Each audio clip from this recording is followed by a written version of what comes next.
Okay, just bear with me, everyone. We should be live now for the February live stream, but I've got a bunch of links to share around just to make sure I have everything working properly, because I am doing something completely new right now. So we're getting there, but I have like 30 tabs open and I've got to share something in each one. So what we can do is, if you guys get started in the chat, let me know you're here. Then I at least know that you guys can see me and that at least that part of it's working. Okay. We're almost there. We're almost there. I just want to make sure that I've got this all working properly. It looks like things are starting to come through. Okay, I'm just getting a shareable link. I want to be able to share this on everything to everyone. This technical stuff, I don't know why I'm struggling to wrap my head around it, but we're getting there. I promise we're getting there. This is all some really cool new stuff that I'm starting on.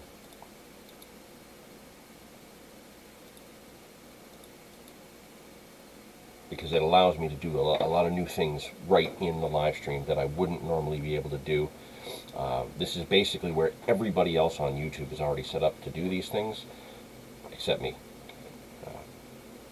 Still just a whole new thing for me here. Let's just create a post here for February.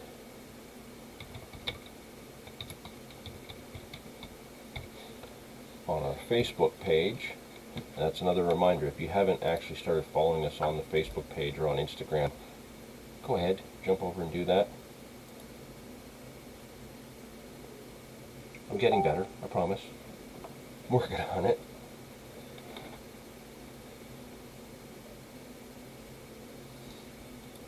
Okay. Just so many things popping up. Okay, now I can start closing tabs. This looks like it should be working here.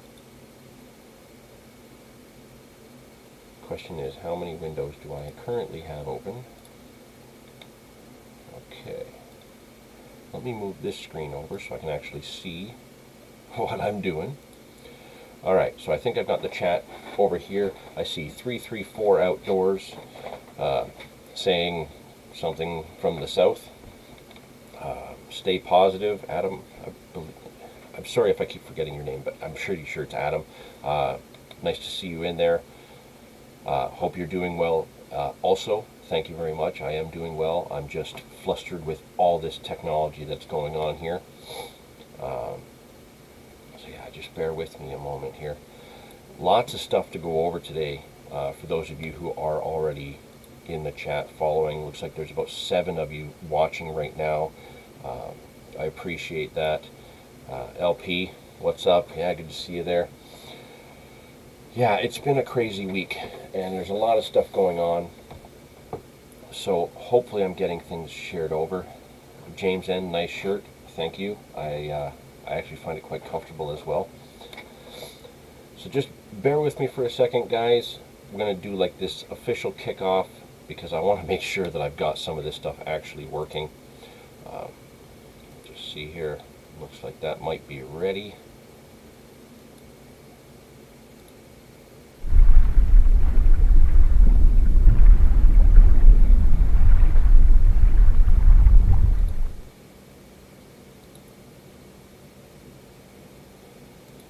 Boom.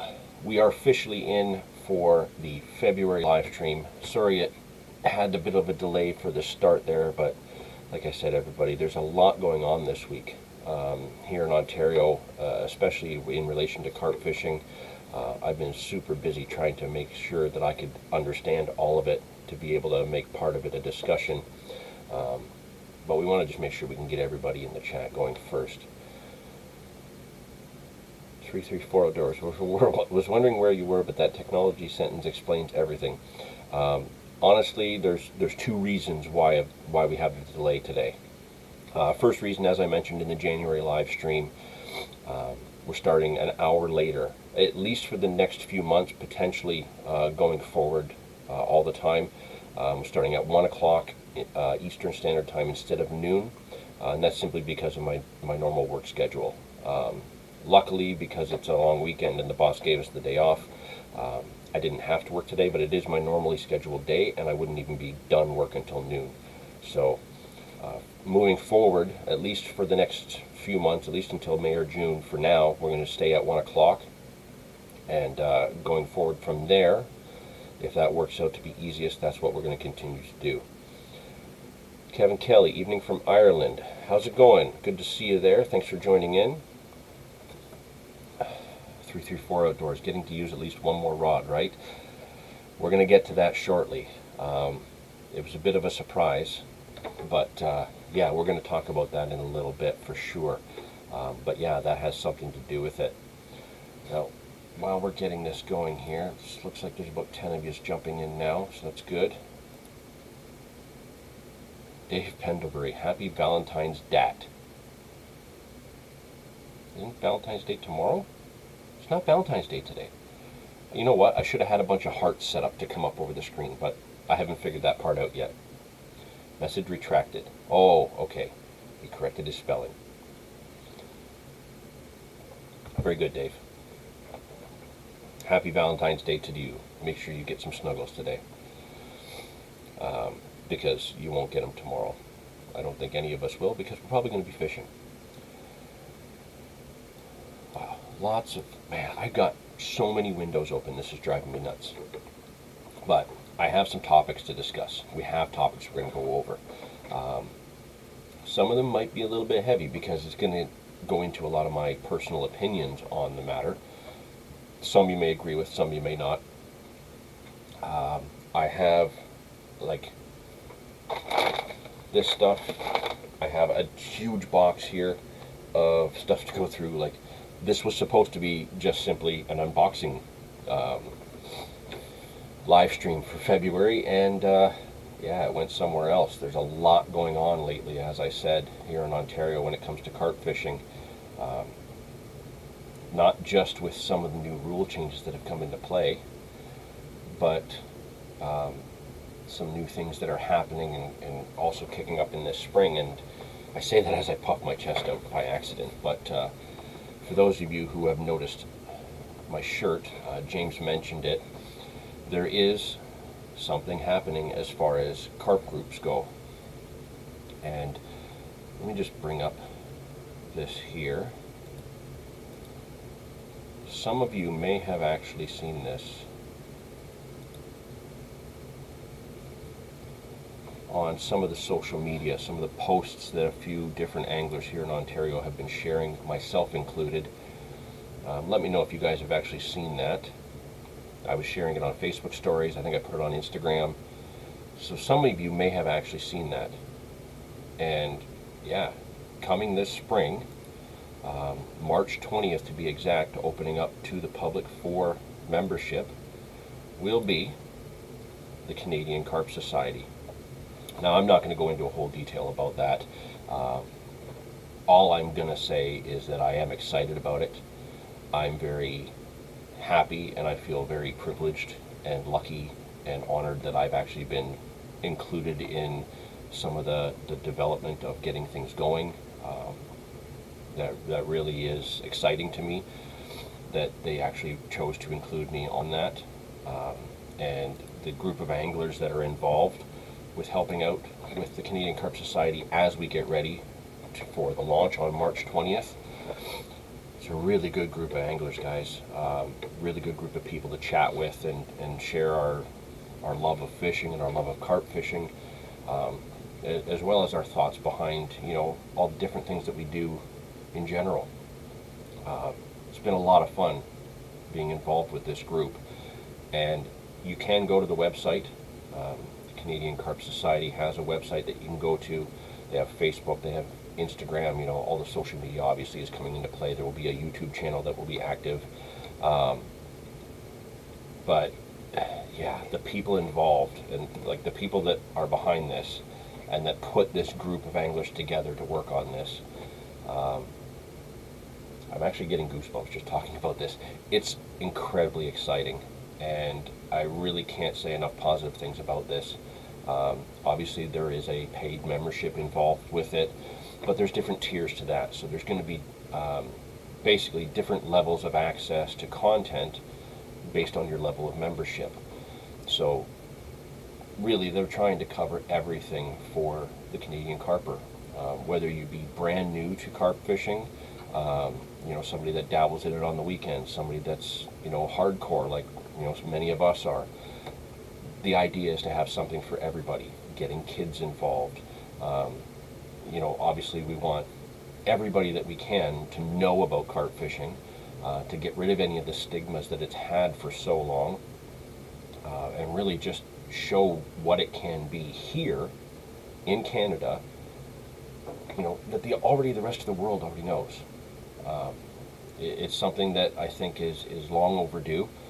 There are other carp fishing groups out there, but really none of them that cater to Canada, which is why I've never joined any of them before. Always thought about it. Had my mouse on the, click to join membership options many times for a few other groups, and I've always chosen not to because I just didn't feel like they addressed things for Canada. This group is focused on Canada. They want to share the love of carp fishing in Canada with Canadians and the rest of the world, show them what we have here. And yeah, I really can't say enough about how proud and excited I am to be involved with helping out with this. The people behind it are definitely worth following. Let's see here. Let me just get caught up on the chat here. Stay positive. Very exciting. Anything you're involved with, I'm freaking in. I'll tell you this, Adam. If you knew who else was involved, you'd be in anyways. Really, really good group of people. Some new ones, some that I didn't know prior to joining this group, some that I did. So you will see familiar faces involved with the content. And we're talking articles, we're talking videos, all kinds of stuff. Shirts, the merch is there. Everything is going to be kind of well underway with the launch in March, and definitely there's going to be more as we go forward for sure. Kevin's joined in. Let's see here. Forwarded live stream into the Niagara Falls Fishing Forum's owner so you can clarify any misunderstandings with respect to changes. Haven't actually started talking about changes yet, Kevin. And I'll be honest with you, I don't know how much I'm going to clarify because there's a lot going on. And the more I look into it, the more clear it actually is. To be honest with you, I'll try my best to describe it and explain things. But when it comes down to it, it's going to be kind of our second to our third topic as we get into it, where I really try to address everything. And yeah, Adam, it is really exciting, and I'm pumped as well. It's super exciting with what's going on. Sorry, I am freezing down here. The heating vent is kind of blowing behind me. And I got out of a warm blanket into a warm sweater, only to start the live stream in a t-shirt, and now I'm cold. So yeah, it's exciting. There's a lot going on, and I'm really, really happy about it. I'm also really excited that I can actually put stuff up on the screen for you guys. So I might as well jump a little bit into it right now. If you guys are wondering what Kevin's talking about in the chat there, we do in fact have some changes to the Ontario sport fishing regulations. That being the new multi-rod rule for carp fishing. Now, this is super exciting. It really is. And when it comes down to it, we all had hopes that it was coming. Len Purdick and the people that he worked with to get this going, there was a lot of other groups that were pushing for it, but obviously we all know that Len really had the big driving force behind it. Him working with the guys at Fishing Canada to help out. There was a lot of people that were actually involved and behind the scenes, some obviously working a lot harder and a lot longer than others to really make sure that this happened, and I can't thank them all enough I can't stop thanking Len for making sure that this could actually happen. And the plan was, let's get 2 rods available for carp anglers in Ontario so that we can kind of be on par, or at least close to, the rest of the world. You know, I fish the Niagara River here, and over here, up until this point, I've only been able to use 1 rod fishing for carp. I went across the border, fished the same water facing my spot. From the American side, I can use 3. So there was a lot of things that just didn't kind of make sense, and there's been a lot of work involved over the years trying to make this happen, and it looks like, in fact, it's happened. Now, Facebook, all the social media has been absolutely nuts this week with the findings that this rule is coming into play. Now, in the first couple of days, Sunday, Monday, Tuesday, I spent a lot of time looking at the different websites and seeing what I could find to make sure that everything added up to know when this was going to happen. Now, there's a lot going on, and I'm going to try and show some screen clips and trying to explain what I've found and my discussions with Len directly. I'm going to touch on it a little bit before I really go into more of my thoughts on the whole thing. Let me just get into the chat real quick, guys, before I jump onto that topic, because it's kind of a heavy topic and I probably will just ramble and not shut up. Let's see, Kevin. I'm a medium for t-shirts and looking forward to seeing my monster order later this afternoon. Yeah, it's right here. Your stuff's just kind of... I separated your stuff, but I've also kind of mixed it together because I knocked the tackle box over. So it's everywhere, but we'll get into that shortly. 334 Outdoors, pass me some of the 60-degree weather you're having. I can't tell you how difficult it was for me to actually watch your latest video, and if you guys haven't seen it yet, pop over on YouTube later on to the 334 Outdoors channel. He's posted a new video up fishing for carp. It's actually a pretty good video, and the one thing that really kind of stuck to me about it is that it reminded me very much of some of my earlier videos where I was just out with the camera by myself and wasn't really sure about framing shots and stuff like that, but I had the confidence that I could actually make a video there, and I got all of that out of this video with a few really quality fish that he got and a beautiful spot he was fishing in. I believe he said you were fishing in northern Florida. Seeing you in a t-shirt but no leaves on the trees was just so awkward. That was really, really weird to see, but really nice fish you had there. You fish 8 sometimes, that's still crazy. Yeah, the Florida rules for rods, from my understanding, is just absolutely ridiculous. It's like up to 99 rods, but they set it that way because nobody will ever do that. It's just insane. But we'll get into more of my discussion on the number of rods in a little while. But for now, let's kind of jump into this whole rule change. Like I said, we knew that something was going to be coming. We just didn't know when. We knew people were working on it, but we didn't know the extent of when it would be available. For those of us that were involved in the Canada Carp Cup, the Fishing Canada Carp Cup, we know the people behind, pushing for this rule change. And it was mentioned multiple times that they really wanted to make sure that rule change could come into play so we could have multiple rods fishing in the Fishing Canada Carp Cup. Unfortunately, up to the point of the last one that we had, that rule change hadn't come into play and we couldn't do it yet. But now it looks like some information has been found online and shared around Facebook like mad in the carping community about a 3-rod rule instead of a 2-rod rule coming into play. Now, I don't know who found it. I don't know who started sharing it. The way I've looked into things and the way I've found things in certain websites, because I went through about 5 different websites that all touch on little aspects of it, it seems that the rule did come into play already. However, it's not showing in every location that we should have this information showing to verify that everything is in fact active. And that's where I think some of the confusion came into play.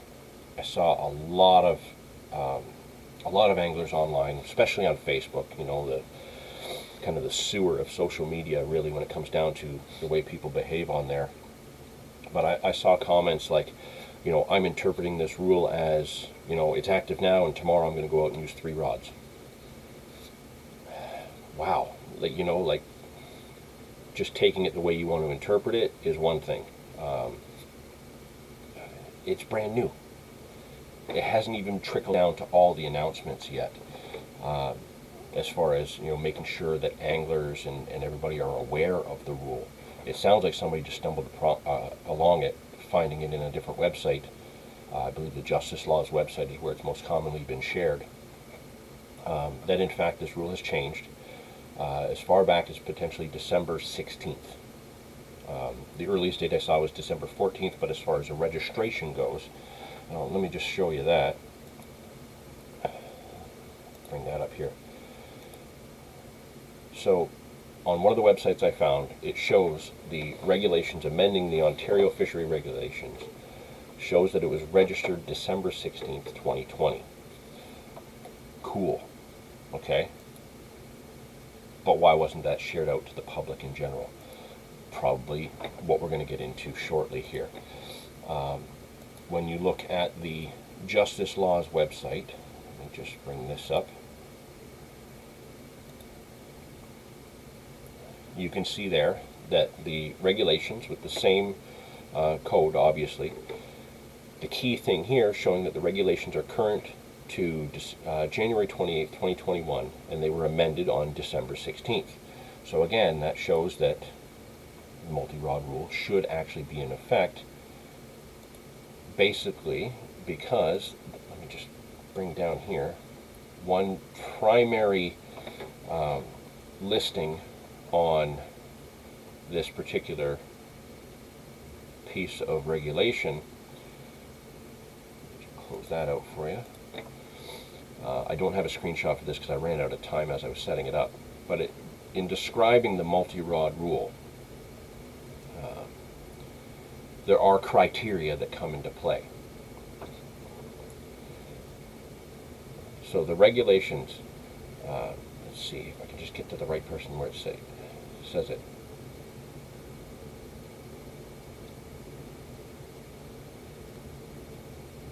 So the regulations state here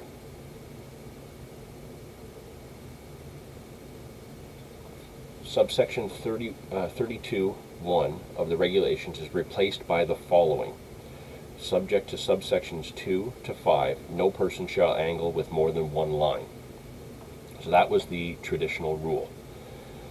So when we move forward with that, where it's actually being changed, so section 32 of the regulations is amended by adding the following after subsection 4. So when we look at subsection 5, a person who is angling for common carp may use up to 3 lines in the waters of fishery management zones 12 to 20 if all of the following conditions are met. So there's criteria behind this that, we can't just, hey, we can all put out 3 rods. We have to meet these specific criteria, and they relate into certain behaviors in baiting. And there's a whole thing going on with baiting, and I'm expecting that we'll probably have more clarification coming soon, and we'll touch on that shortly. But those criteria, those following conditions, are threefold. A, person is using a plant-based bait or synthetic corn. Okay, so the commercially available carp baits that are out there are primarily plant-based. Plastic corn, synthetic corn, right? So in my discussions directly with Lan and looking into things as best I could, basically, if it's a commercially available carp bait, it's permitted. Okay? Like baits that are designed for carp fishing. So when we order them from Carp Kit, carpkit.com, Canadian Carp Club, if we order them from the UK or Big Carp Tackle in the States, if it's a bait that's specifically designed for carp, that should be permitted. However, there is some kind of vagueness behind that, and I'm going to touch on the reason for the vagueness. I believe it's because these rules aren't really clear for a reason. They're written with a certain level of vagueness because this is just kind of being thrown out there. generally speaking, when you see this level of vagueness in rules, it's because you're kind of in a trial period. And I know that goes along with like when they're changing rules to health and safety, for the workplace and stuff like that. Because I'm involved with I'm a certified member of the Joint Health and Safety Committee with my work. So understanding how some of these rules work is kind of crucial to my job. So I'm seeing a lot of similarities in this, and what that tells me is that we're probably going to be going through a trial period where they work out all the finer details that will relate to these particular regulation amendments, and then down the road we'll have some more official stuff that lists it out as exactly what we can use, exactly what we can't use, exactly how far we have to be away from the rods, and that goes into another one of these conditions. If the person is not angling from a fishing vessel, each line may be used by the person is within 2 meters of another line used by the person. So basically, if you're going to use your 3 rods, they can't be more than 6 feet apart.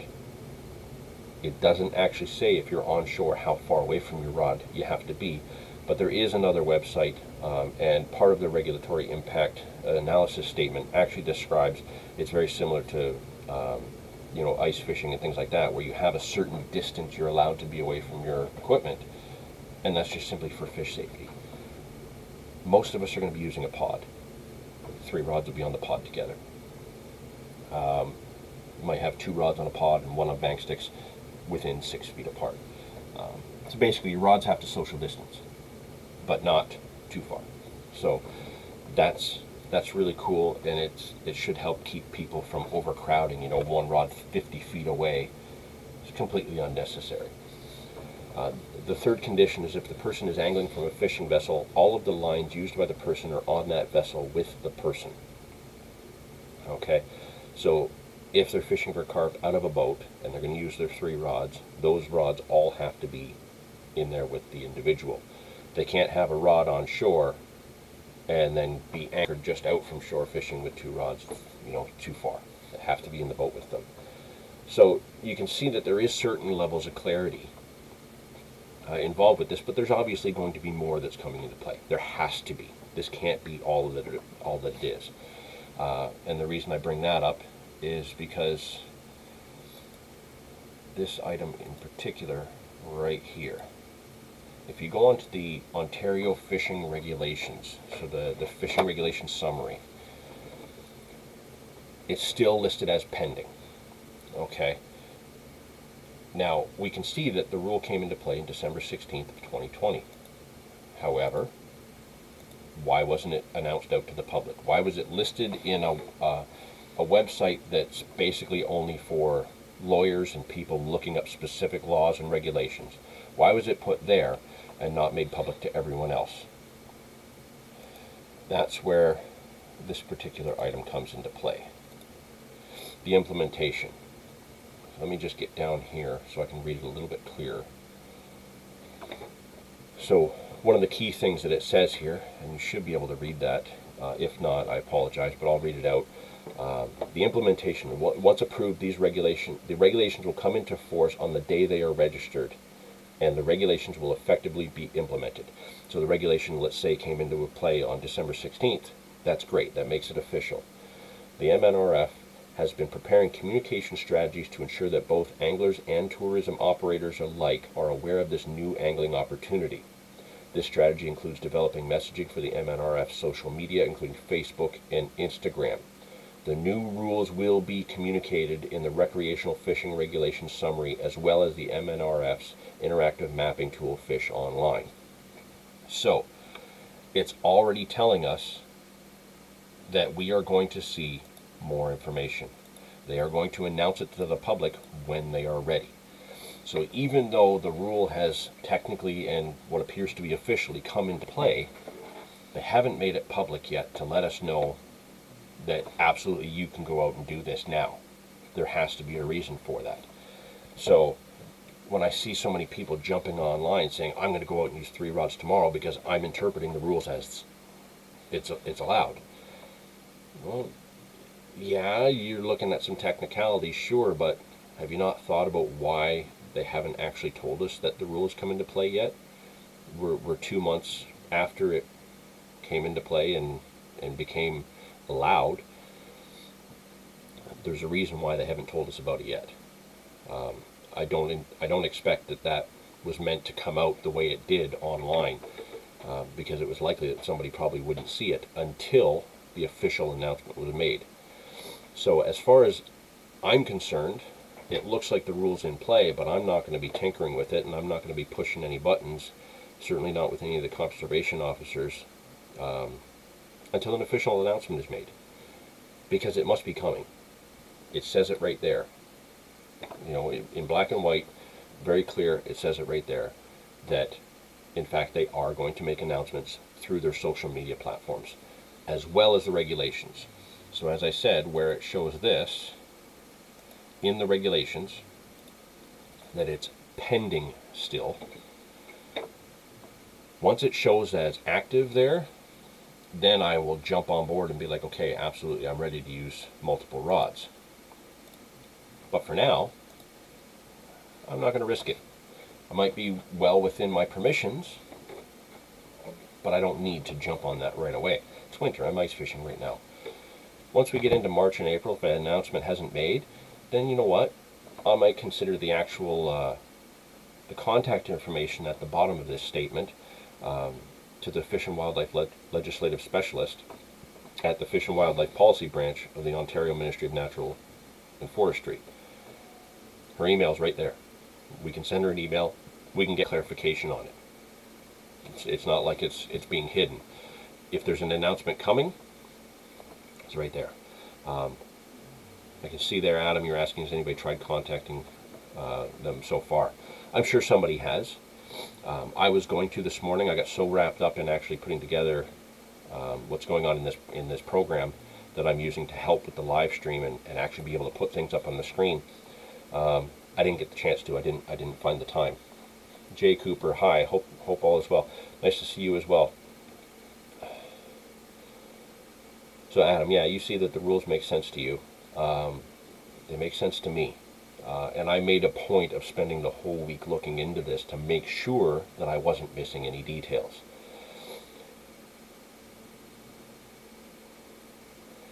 So yeah, one of the comments that James got here is probably no announcement, as they're worried that it will sound like they're all encouraging people to go outside. We have to remember we're in the middle of a pandemic, right?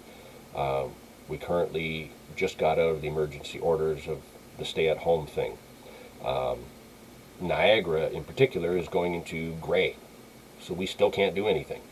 I think it's the only region in Ontario that's going into the gray lockdown part.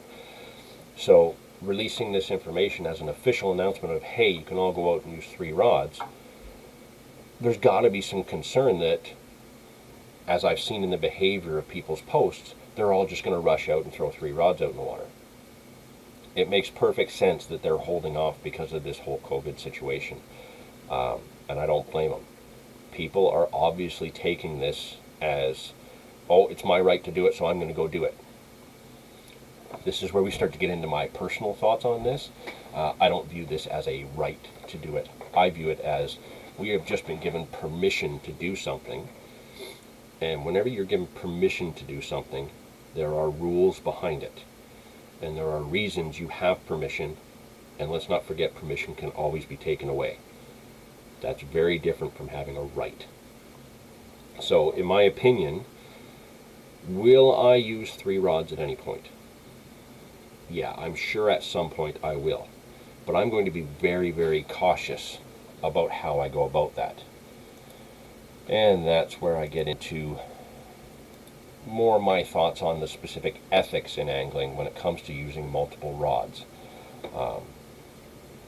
I hope you guys appreciate all these things that I'm putting up on the screen, because it was a lot of work for me to set up, being somewhat slow in my thinking. But yeah, the ethics behind the angling with multiple rods has to come into play. And overall, I think in general, the majority of carp anglers in Ontario, and I'm talking like serious carp anglers, understand that in probably 95 to 98% of scenarios here in Ontario, when it comes to fishing for carp, 2 rods is going to be too much. There are so many spots that we fish that 1 rod can barely stay in the water. If you go back to the center pin fishing videos that we just posted between Dave and I, that second session was so insane. If we would have had 2 rods each, no doubt there would have been fish care issues, you know, getting spooled, or a rod going in the water because we're too flustered to get it put in play. The management of multiple rods in most locations in Ontario is going to be really key when it comes to a person's ability and their common sense, really, when it comes down to it. One of the things that I saw in this particular statement, the regulatory impact analysis statement, they brought up some certain groups that they were interacting with, and I couldn't believe one of the things that I was reading, where it actually mentioned, they had to bring up that just because you have the permission to use 3 rods, there was a group, I think out of Toronto, a group out of Toronto, I won't actually say the name of the group, you can read the statement for yourself, it's online, being shared around everywhere, that said we should only use 2 rods. We can't have 3 rods, we should only use 2 rods, because what if we take novice anglers out, you know, kids and people who are new to carp fishing, what if we take them out? They can't handle 3 rods. So let's make the rule 2. I read that, and then I read it again, and I thought about the ridiculousness of that comment. If you take young people out, I take my son out, he's 10 years old. I fish with 1 rod, he fishes with another. Now that this 3 rod rule has come into play, am I going to go out and put out 3 rods for me, 3 rods for him? No, it's absolutely ridiculous. He can handle 1 rod. And you know what? I have to help him with that. So when I'm out there fishing with my son, I'm going to fish 1 rod, he's going to fish 1 rod. That makes sense, that's practical, and that helps a novice angler get more involved. As his skill level improves, maybe he can handle another one. And if he can handle 2 on his own, then I'll fish with 2 when I'm with him. That sort of thing. But to actually say that they have to use 3 rods, the statement here flat out says that, and I was surprised that they had to actually mention this, is that if you take a novice angler out, they don't have to use 3 rods. They don't have to use 2 rods. They need to use the rod that their skill level will allow them to use.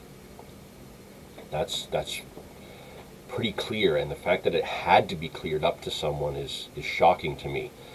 I really don't understand why you would just assume that because you take somebody out, they have to use all 3 rods. It's just bizarre that somebody would think that, but someone did, and it had to be addressed.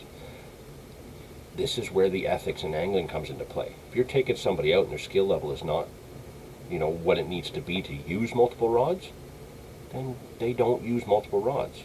And if they require your help, you managing 3 rods while they're managing 1 is not going to go over well. And you'll find very fast that you're going to need to scale that down.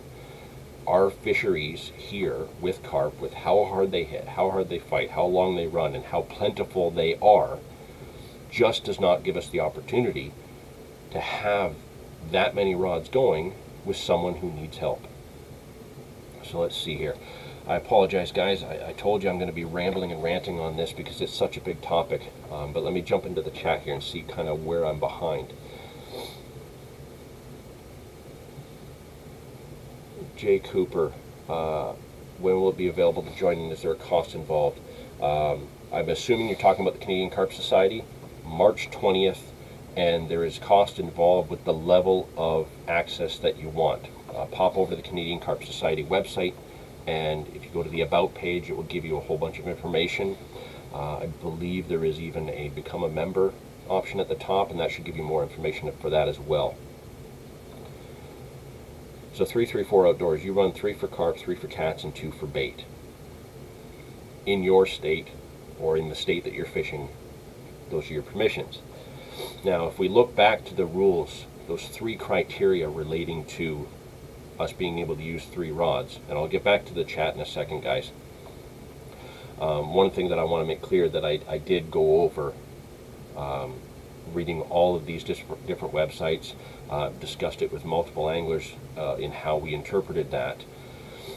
It is very clear when it talks about the specific types of bait. So plant-based bait, synthetic corn, things like that, okay? Commercially available carp baits.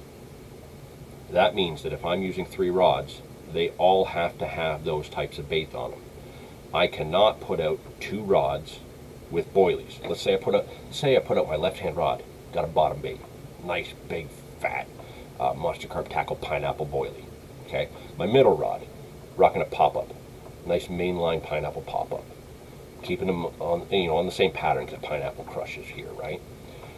My third rod, let's say I think there might be some catfish in the area.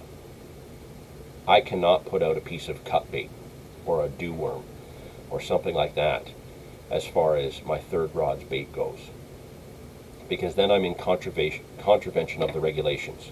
Okay, I am not using a plant-based bait or synthetic corn on that rod, therefore I am breaking the law. I cannot use multiple rods in that scenario. Okay, so my 2 carp rods are fine, but that third rod will get me in trouble. You have to stick with the regulations on this. I definitely wanted to bring that up because I know people are going to try that, and they will be caught, and they will have to deal with the consequences for that. Pay attention to the rules. Okay, Adam, let's see here. Here's the thing that bugs me a little, and I can totally be wrong here. They are worried about fish care with 3 rods, all the regulations, but you can keep and kill as many carp as you want. Okay, currently, carp are not listed as a sport fish, so there's not currently a season open for them. So yes, technically, you can keep as many carp as you want. However, and this is again my personal opinion, I am looking at all of these regulations coming into play, the efforts being involved in being careful about what bait is used. The management of how you don't have to use all 3 rods. They are putting care into this. And I can't help but think, as I mentioned earlier, that this has to be some sort of kind of first step in establishing what the final level of rules will be. The regulations are out, the printed books are out there, but the website can be updated, hence that pending option that's there. That should change to active. Just like all the things changed for the bass fishing in Region 20 or Zone 20. We should see some updates on this coming. So let's just say we come into, November, when they do the new regulations for 2022. My guess, based on what I'm seeing and what I've spent the whole week looking into this, the care they're putting into giving us the information that we need, as vague as some of it still is, I think we're going to see some changes in the regulations next year. I think that this is the first step into making carp a sport fish in Canada. I really do think that, and I'm sure there's other anglers out there that are looking at this the same way. And again, I apologize if I'm getting too political with this. I know we don't normally do this on this channel, but this is big. This is really, really big. I really do think this is the first step in Canada acknowledging carp as a sport fish. So let's just get back. Let me get caught up in the chat here. 334 Outdoors. I don't think the government cares about carp care in the slightest. Well, I'll be honest with you. It looks like they are. They're starting to here. Guys, go for yourself later on and read through the analysis statement here. It does even mention, I'm almost certain it's in this. I've read so many different pages in the last couple of days, but it does mention take multiple nets with you. All of us, even some of the new people just getting into carp, are starting to understand the importance of bringing an unhooking mat with you, having a proper net. I always have multiple nets with me. Up until this point, we've only been able to use one rod. I've always got one net with me at all times on the bank. Excuse me. And I always have at least 2 in the van. So if I'm in a situation where, okay, you know what, fishing's getting crazy, I pull my rod, I go back to the van, I get my extra net, and I come back, and then I have that that preparation. When we fish the Fishing Canada Carp Cup, that one, again, one rod per angler, so a team like Demir and I, one rod each. Both of us have unhooking mats and 2 nets ready. So that means at the tournament, when we're only allowed to fish one rod each, we currently, not currently, but at the time that we're doing the tournament, we have 4 nets at the ready so that we can get a fish in, get it in the net, get a rod right back out on the spot. So while we're taking care of that fish, whether we have to check its weight, get it documented for whether or not we're going to cull what we have in the sacks, we have another net at the ready so that when we get another fish, because sometimes those takes come fast, then we're ready to go. Again, this is part of the ethics. Have the proper unhooking mats. Don't just get the smallest one you can get because it's easier to carry. Get a larger one in case you do get 2 fish on the mat at the same time. There's room for them. Have multiple nets. Nets can be expensive, but how many of them do you need to buy every couple of years? You buy your 2, you're good. Let's see here. So yeah, Monster Carp Tackle is mentioning that there's no mention of mats. There's not. Okay? But I did read somewhere in one of these pages that I read, and I apologize that I can't be specific in this case, that they did make the suggestion of having multiple nets. Again, as we move forward and we see how these regulations are followed and implemented through the course of this season, maybe there'll be something in the regulations next year. We don't know, but we won't know until then. So for now, let's put a focus on fish care. Keep sharing it. Let's show people. When you take your picture, you're holding your carp up and you take your picture, no harm in panning down a bit and showing that there's an unhooking mat there. Make sure people are seeing that. Start that conversation. I've actually taken the unhooking mat with me fishing for trout, and a video we did with where I caught a lake trout, and I had a lake trout on an unhooking mat on the rocks. That started a massive conversation on the comment section that was wonderful. That continued into Facebook Messenger, where we talked about the use of unhooking mats and where they're available, and why that applies to just fish care in general, not just for carp, but fish in general. If you can keep them in the water, great, but if you're going to bring them out for a photo, there's no harm in having an unhooking mat. It's only going to help. And if you guys look there in the chat, Canadian Carp Society is actually in the chat as well, and I do appreciate the kind words. Thank you very much.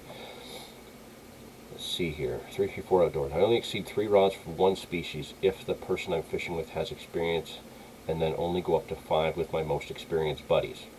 So there, right there, is a prime sign. Yes, he's allowed to use more rods than us where he is, okay? But there's thought put into the skill level of the people he's fishing with to make sure that they don't exceed what they're capable of using. That's key. That's so key.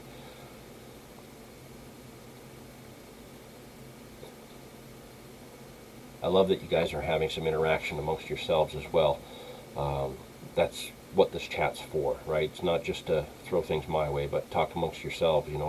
We need to keep this community growing and interacting with one another. They are truly amazing fish. Absolutely they are. They really are. I feel like there should have waste laws for everything but silver, bighead carp, sport fish or not. No, silver and bighead carp are a concern. Luckily, we don't have them in our area. They've not made it into the Great Lakes yet, and I certainly hope they don't because of the damage that they can do. But yeah, they are a problem, and there's something that we're watching for to be careful. Adam, do you think the Fishing Canada Carp Cup will make a return? Yes.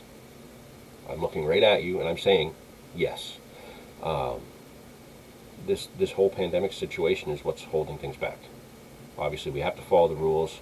Can't go out having an event with 60, 80 anglers while this is going on. It's just not safe, and it's not ethical. We need to make sure we're following the rules.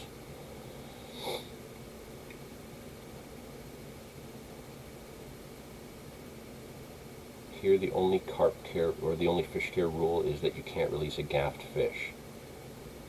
Well, lead the charge. Help push some more carp care or fish care in general rules. It all has to start somewhere, right? You might be one voice now, but You can so easily get 10 behind you. Something to work on for your area. Get your friends involved. You need an actual carp net bad. You know what? You had a great unhooking mat in that video. Your net's not an official carp net, but you were very careful with how you used that. You made sure the fins were down before you lifted that fish out in the net. I'm not going to knock your efforts for fish care at all there. Do I think you should get a carp net? Absolutely. Do I think you did anything wrong in the video? No. I really enjoyed your video, and I look forward to more. I think I commented that exactly that. I am looking forward to more videos from you, and I'd like to see how you progress. And I really think it's great that you're showing fish care in your area. It's important. Your mat stores your pod, your chair, and all your small stuff that doesn't go with your pack or your rods. Absolutely. My unhooking mat, the cradle, is the same thing. You can just store stuff in there and it becomes a carry bag. You know, it's all practical in the type of mat that you get. So yeah, if you guys haven't checked out 334 Outdoors' newest video, check it out later. It's really good. And it shows just what a difference it can be when you have that carp care there, even for you know, a new angler looking at that video. They're going to start to question, hey, what is that unhooking mat? I think it was a chub one that he got, a really tall walled one. It starts a conversation. We need to keep that conversation going. Ken Taylor, getting here late, going to have to rewatch. Yeah, we've been touching on some heavy topics here with the changes recently, but I'm glad you made it. Good to see you.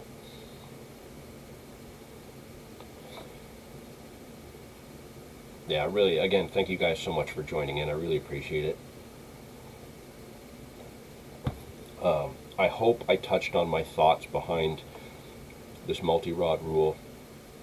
I know we didn't go too much into the bait part of it, because I think the bait part is as vague as it is, it's also quite clear. There's no reason we need to be going out and using live bait or anything like that.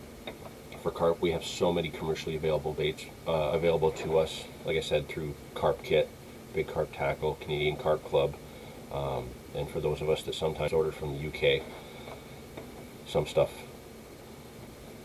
we'll get into a little later.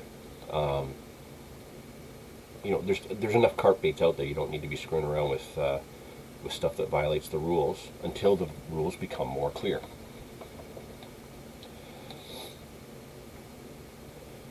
Ken Taylor, Monster Carp Tackle put out a wicked edit on YouTube yesterday. Yes, they did. It's not something you would normally expect to see, and I really liked it. I really did. So that's another one. While you're once you're done watching 334 Outdoors, pop over to the Monster Carp Tackle YouTube channel and check out the latest video that went up there. That one made me want to go out fishing right away. I just got such a good rush out of watching that, and it just makes you think, and it makes you feel something for fishing in general, not just carp fishing, but it really makes you feel something for fishing, and I think that's important. You guys should all definitely watch that one as well.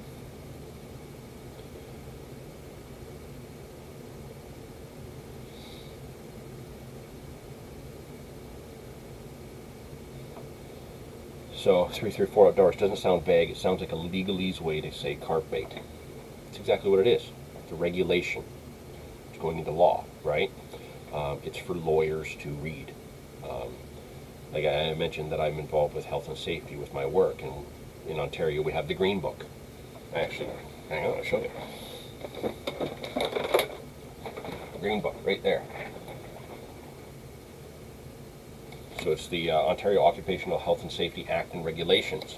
When you look at the rules related to the 3-rod rule and the bait, it is all written exactly the same way, with sections. The light's just glaring off of it. But it's got sections, subsections, there's areas for amendments, things like that. It's definitely written for lawyers, absolutely. And, you know, we may not be intended to interpret it right away, but that's why there should be announcements coming on the social media for the MNRF.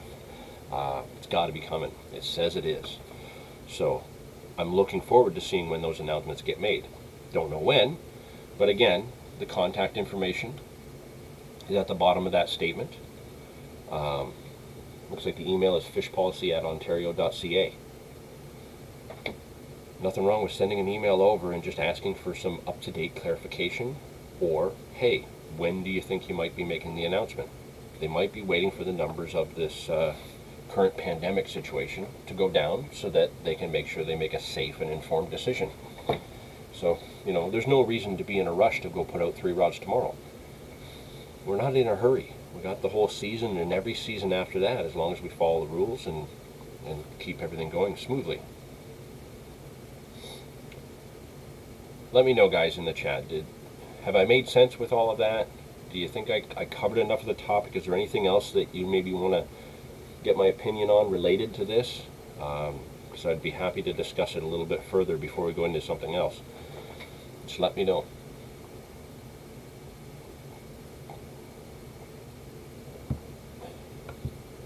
Can we fish with sweet corn? Yeah, plant-based. We definitely can do that. Yep. And I see that you say it's a thing with places with trout. I have caught so many good trout on corn over the years. But yeah, we can use corn. Looks like, just checking back on some of the stats here, looks like we've got currently 13 people watching. So again, I'm going to throw a huge thank you out to all of you who are currently watching, all of you who are just joining in or have been following since the beginning. Again, I can't thank you guys enough for the support of following the channel. Really, really do appreciate it. It really means a lot to me. I do these videos just for my own sanity, and all I ever hope out of it is that I share a little bit of information, a little bit of entertainment with the rest of you to start that conversation, get people involved in fishing, get people to respect fishing. One of the things that I'll jump back a bit here. When it comes to the Canadian Carp Society on the website, when you get into some of the content that's going to be involved, there is articles. Many of the articles that are involved are done by the anglers that are currently helping out with things about how they got into carp fishing. I'm a little bit slow in the group when it comes to putting together content because I am so busy with so many other things, but I will be writing up an article about how I got into carp fishing. And, that's just some of the content that you can expect. It really does, I think, give you a unique perspective on how somebody kind of comes to the level of respect for fishing and fish care overall over the course of time. And I think that's going to wake up a lot of anglers that are currently still in that, I'm the weekend worm dunker phase. So many of the kind of novice anglers or weekend warriors or weekend worm dunkers, as I like to call them, that just go out for the enjoyment of fishing, and I'll never knock that. But so many anglers I've seen like that have gone to the level of carp fishing, of all the gear, huge focus on how they put bait together and the minutia of the details for rigs. Those articles and stuff like that you're going to find on the Canadian Carp Society's website are going to probably turn a lot of weekend worm dunkers into hardcore carpers really fast.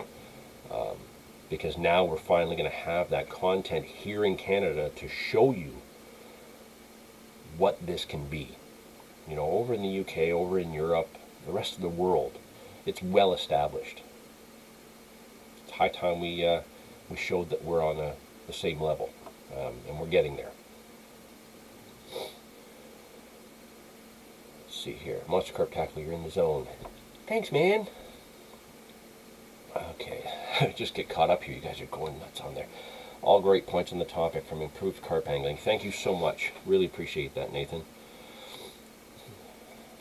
Love these streams. Just tend to sleep through a lot of them. You know what? I sleep through live streams a lot as well. That's just because I'm always tired.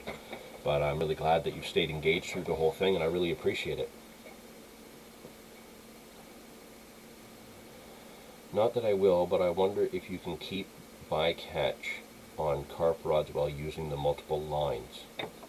That is an interesting comment because, from time to time, I'll get a catfish on a pineapple boilie or a tutti frutti pop-up.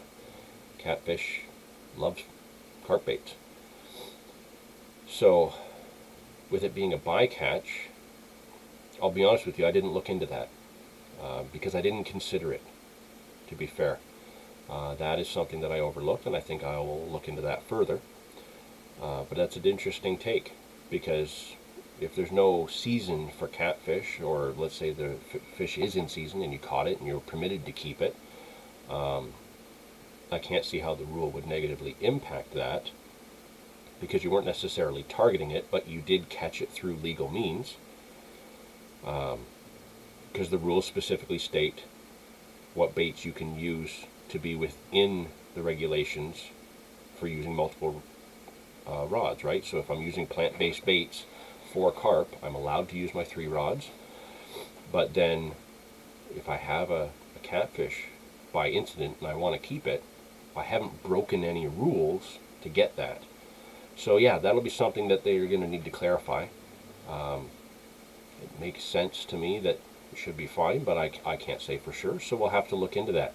Again, maybe that fish policy email address, that would be a question best directed there. Maybe they can make sense of that. Maybe that can be something that's added in the future as they figure out how this is all going to work.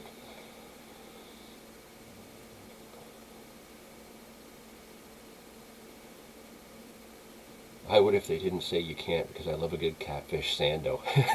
I haven't eaten catfish since I was a kid, so I really couldn't speak to that, but I love food, if you haven't noticed. So might have to get into trying some catfish again. Jay Cooper, now I need a new net and an unhooking mat. More to spend. Yeah, we've all been kind of jumping on that, haven't we? Lots of new gear this year. Simon's probably going bonkers with the amount of orders that have been rushing in. It's got to be awesome for him. Still haven't caught a cat on any carp baits. I have. Last year I had about a 15-pound catfish on a pineapple pop-up. Kevin had a number of big cats. I think he had one that even went over 20. Just happens. In the waters that we have, the carp and the catfish coexist, so it's bound to happen.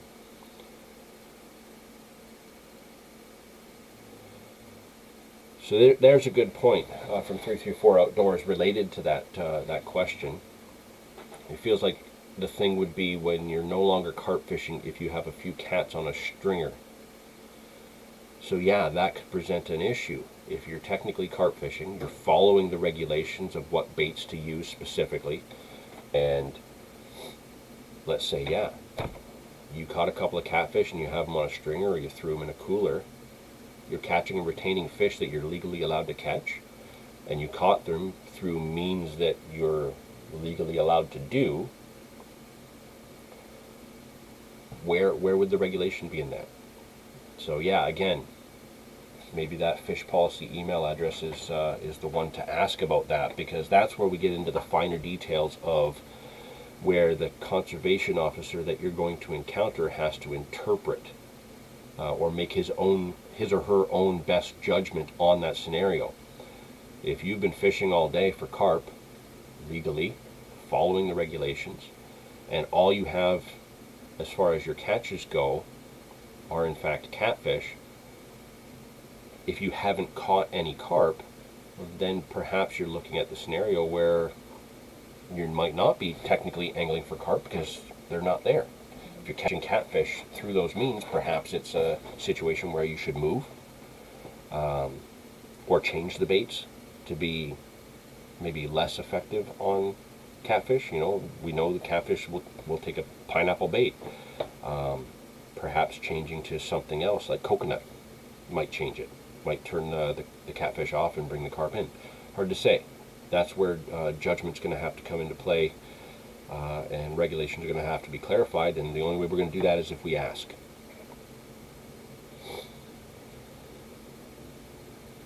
Nathan just got home from Simon's with his carp kit order, watching this on his new bed chair. Oh, please tell me you got the Sonic bed chair like mine, because it's amazing. It's absolutely amazing. I hope you did get that one. If not, I want to know what you got. So 334 Outdoors, his first mat was a mattress topper sewed up in an old blue tarp. You know what? You made something work. You put fish care first. That's the important thing.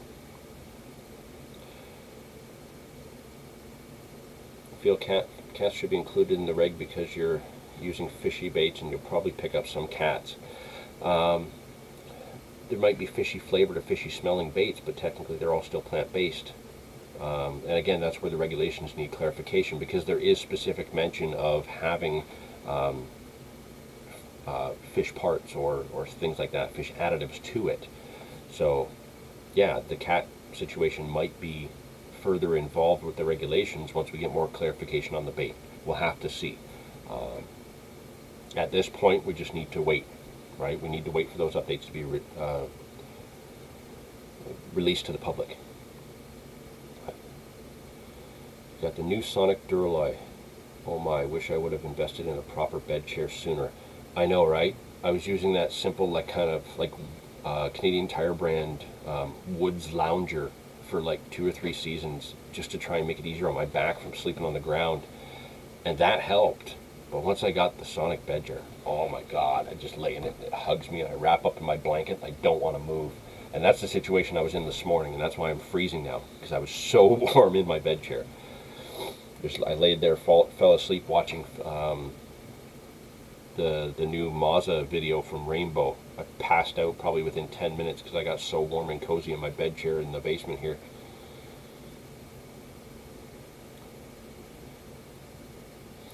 So you kind of touched on something there, 334 Outdoors, that made me think of something else in relation to these regulations.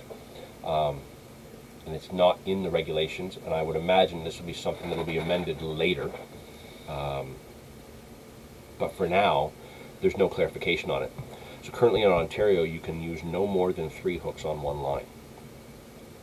I don't know a single proper carp angler that uses more than one, because there's no need to. It's not really ethical to use more than one hook fishing for carp, because let's say you get one on, that second hook is going to dig in, that's going to cause fish harm. We don't want that. Let's say, heaven forbid, you hook 2 20-pound carp on your 2 hooks or 3 hooks. What's the chances you're actually going to get either one of them in? They're going to break you off. Then you have 2 carp tethered together. It's dangerous. But the rules do say that you can have up to 3 hooks per line. I don't agree with that. I think it's wrong. But it's a regulation that perhaps will get amended in the future. There's no clarification on the number of hooks you can use while using 3 rods. So again, all we can do is wait for announcements, wait for updates, and wait for things to change as they go through the process of figuring out how this season is going to go with 3 rods. And I'll be honest with you, this is the first thing I thought of once I initially thought of, oh my god, 3 rods, we're going to have so many people that rush out and use 3 rods, and we're going to see rods going in the water. You know, I'm going to go to some of my spots where, you know, there's a frequent number of novice anglers that just kind of go out as a weekend worm dunker. And I'm going to cast out, I'm going to get snagged, I'm going to end up pulling in somebody's rod. Or, heaven forbid, a fish tethered to 100 feet of line because it took a long run and broke off. The one thing that I was thinking of there is, oh no, I had it. It was just in my head there, and I was starting to get to the point, and I think I kind of lost it there. Oh yeah, okay, I got it. Sorry, too much talking. But what I'm expecting to see is the hype behind this. I don't think is going to last very long. I think as soon as this ice melts and we can go out in open water and start prepping our spots, I think honestly that the carping community here in Ontario is going to see very quickly, very, very quickly, 3 rods is just not going to be practical in most situations. Sorry, just got something bothering my eyes. I think what we're going to see is, I think everybody's excited for 2. But I think when it comes down to 3, I think people are going to go out for a few sessions, be like, I'm allowed to use 3 rods, I'm going to put all 3 rods out. And one of them is going to go for a swim. Or they're going to get tangles. Or they're going to get spooled. You know, if I go over to the Niagara River right now, sorry, not right now, but when the carp start biting in there, when the water temperature's up, when I hook one, even just a mid-double in that river, what happens? I set the hook, if they haven't set it themselves during the bite, and they take a 150 yard run downstream.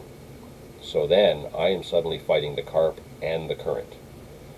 If I put 2 rods out and I'm fighting, let's say, a mid-double, 20, or even a 30 like I had earlier back in October there. That video is coming, by the way, in a few weeks. But let's just say I'm fighting a 20-pounder, okay?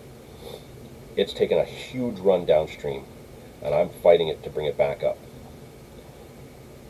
My second rod goes.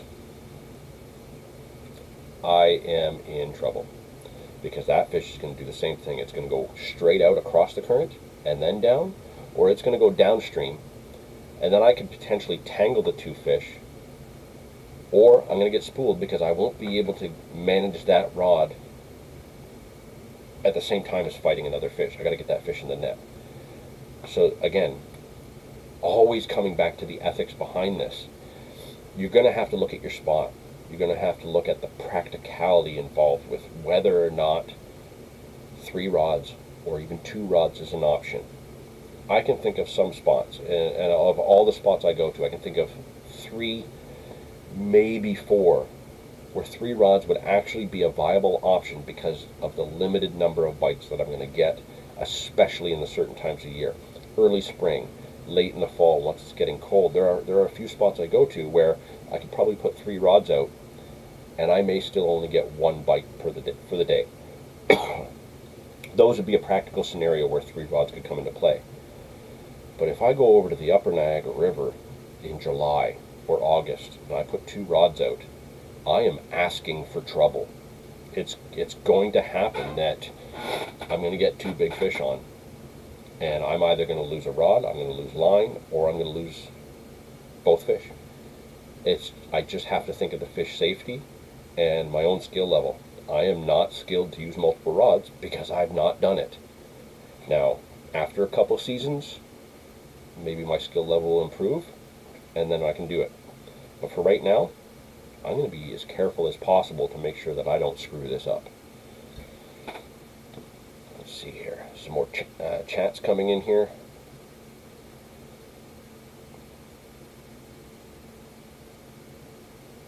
Jay Cooper, typed in Canadian Carp Society and got a bunch of old age information. LOL. Alright, let me take a look here. I don't know the level of how much is being shared yet, because like I said, we are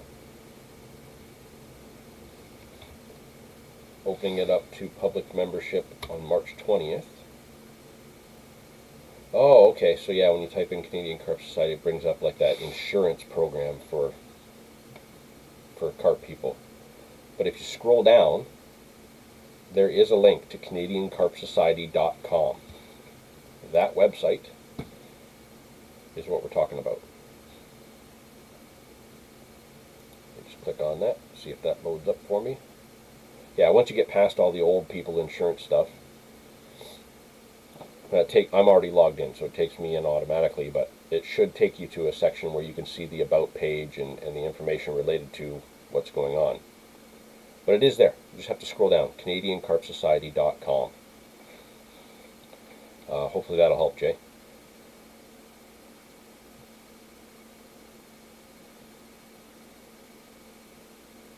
Three or four outdoors, talking about some mullet fishing and stuff like that. Mullet fishing with treble hooks down here. People use cane poles a lot, and carp come into the attractants and break everything. I've caught them with multiple treble hooks in their sides. Yeah, so again, that comes into a difficult scenario with, are the mullet anglers actually fishing ethically? Doesn't necessarily sound like it. You know, there's no need to put a treble hook out there. Single hook will do the job if you're angling right.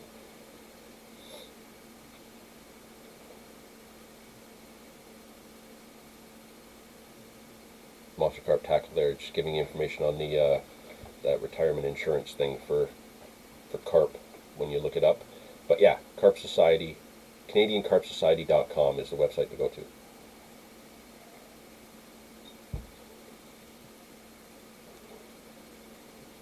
my big thing I touch on in my video is that I run a big fish bait and 2 others that are more likely to get hit. Actually, again, great point, you did do that. You talk about how you have 2 primary lines, because you are using 3 rods in that video. 2 primary lines fishing to get your bites. And then that third one has a donkey choker. Big old 20 mil bait with a 15 mil pop-up. Put off to the side as kind of like a banker one for a big fish. So again, that might be an ethical way to do it. A way to kind of get around learning and adapting to use multiple rods here in Ontario. You know, fish with 2, put your third one out there with like a 40 mil boilie, just wait for that 50 pounder to come along. It might be a smart way to do it. But again, what happens if you get that 50 pounder on and those other 2 go? Then you're screwed. So we need to learn to adapt to do this. You know, places like where 334 Outdoors is, or over in the UK, it's commonplace to do this. They've been brought up to do this sort of angling. It's new for us, so we have to be careful. But again, that's a good point.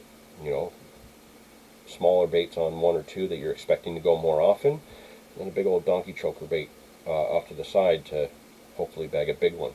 So it could be a neat way to think about this and to do that. How long have we been going? There's one thing about doing this, it's hard for me to see all the information. Just over an hour and 16 minutes. We got time. We've been going so much longer the last few of them. I'm really enjoying this. Okay, is there any more discussion to have in relation to the multi-rod rule or the bait or any of the ethics behind any of the angling there? Are we all good with that? Because I got some new stuff that I'd like to look at and share with you and show you. Just if you guys are down for looking at new gear, I got stuff here.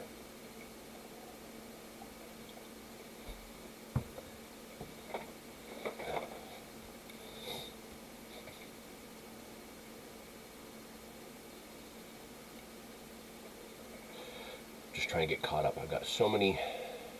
I'm going to start closing these tabs because I don't need them open. I've addressed things as best as I could, I think.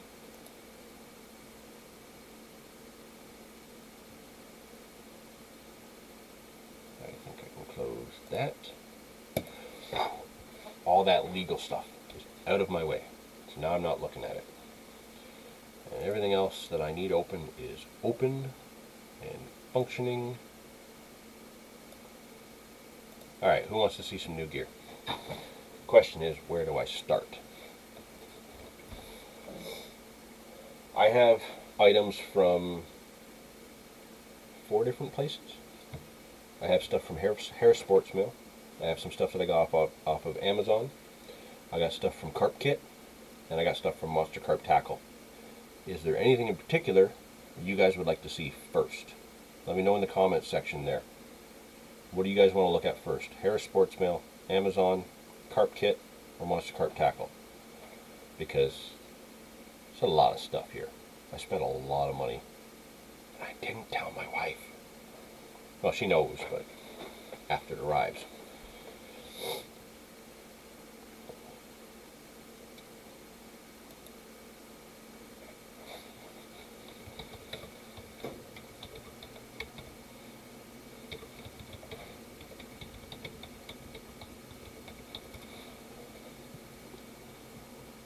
Three, 4 Outdoors. Let's see Monster Carp Tackle. Okay. Let's see, let me just move some of this first. That one's got to come out. Okay. So, I'm going to dump a little bit of this stuff out first because some of the stuff I have for Kevin was kept separate from my order because I'm giving Kevin my old Chub tackle box, just so he has a proper carp tackle box. Some cases and stuff in there for him. So I'll be taking that over to him later on. Let's see here.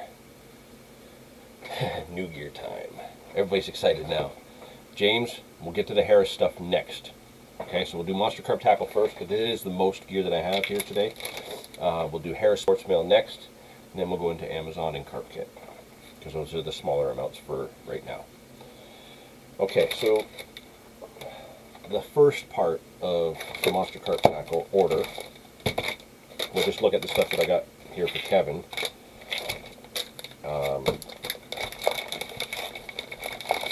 Method feeders.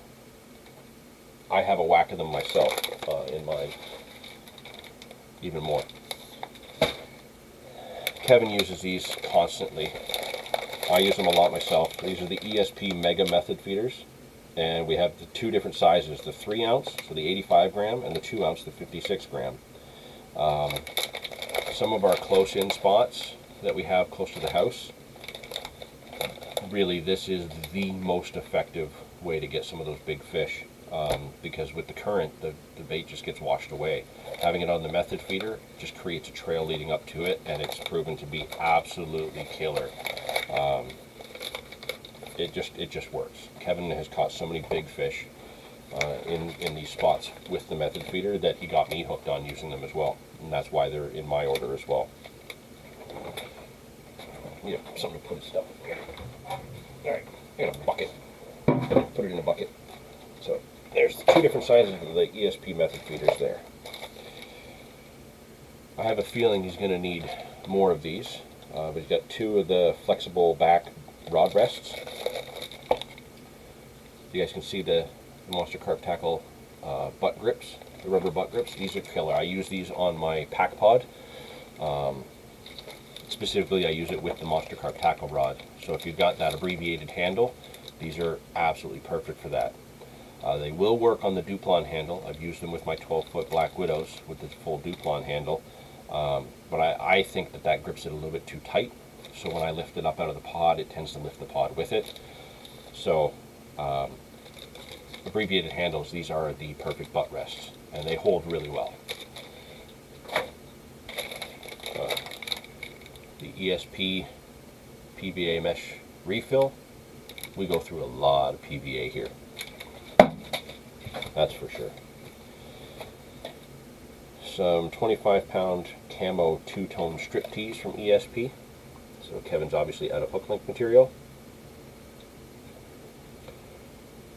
It works. It's one of the ones that I've caught some really huge fish on this stuff, but I've also had some big break-offs with this. So that's why you don't see me use this as often. I have a few other hook links I've used where I just have a higher rate of not having a break-off. I'm not going to knock this stuff. It's just I've not had great luck with it.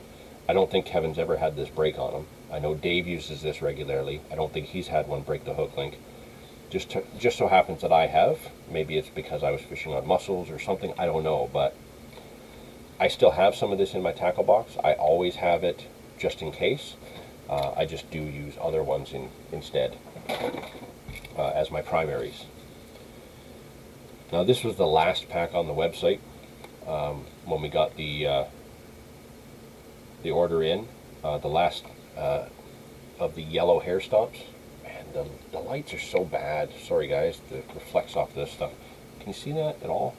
Just yellow hair stops.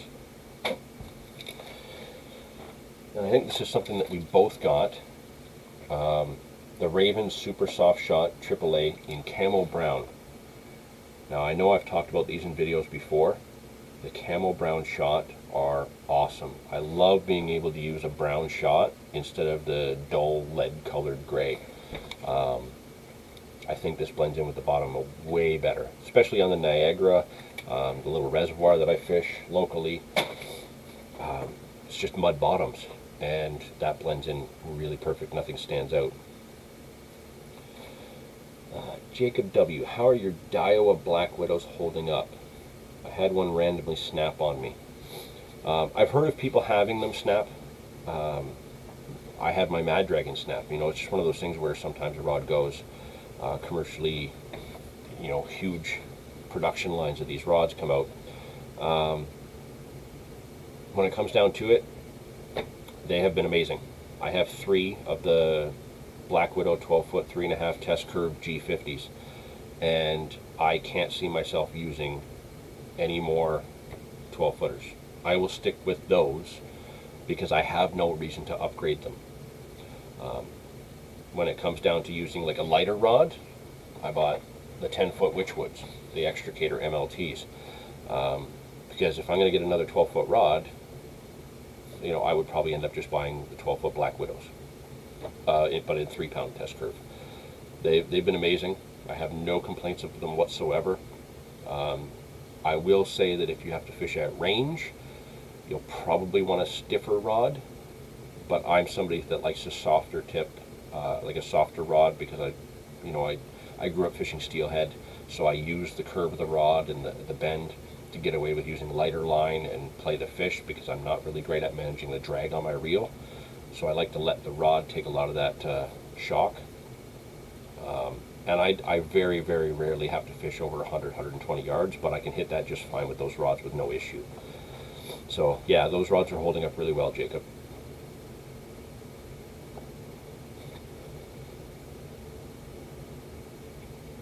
Jay Cooper, your skills are amazing, mine not so much. I'm yet to catch or land a carp. I have bought a bunch of gear and ready to go following your tips and tricks. Well, it's going to happen. Now this will kind of go into the article that I'm going to put together for the Canadian Carp Society, but I'll just mention it here. When I first discovered the European style carp fishing, I had been carp fishing for years leading up to that. But when I first discovered the European style, and I changed the way I fished for carp.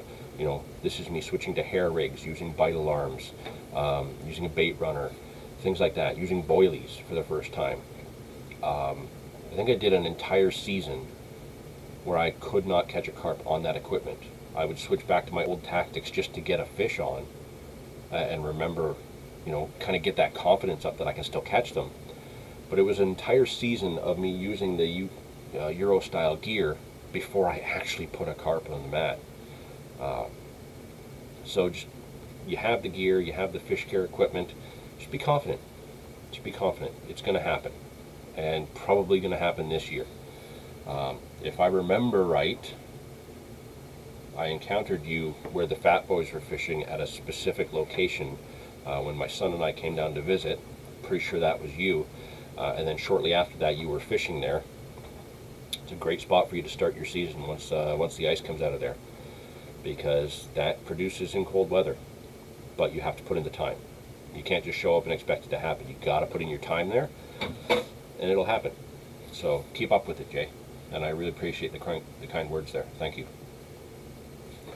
Okay, more monster carp tackle stuff. Oh, man, I'm so excited. I actually forgot. I prepared this and completely forgot to put it up before I started.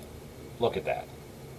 All that effort to make sure I had that logo on the screen when I brought up, something like another monster carp tackle alarm. And I started diving into the gear before I brought that up. I have to get used to this stuff.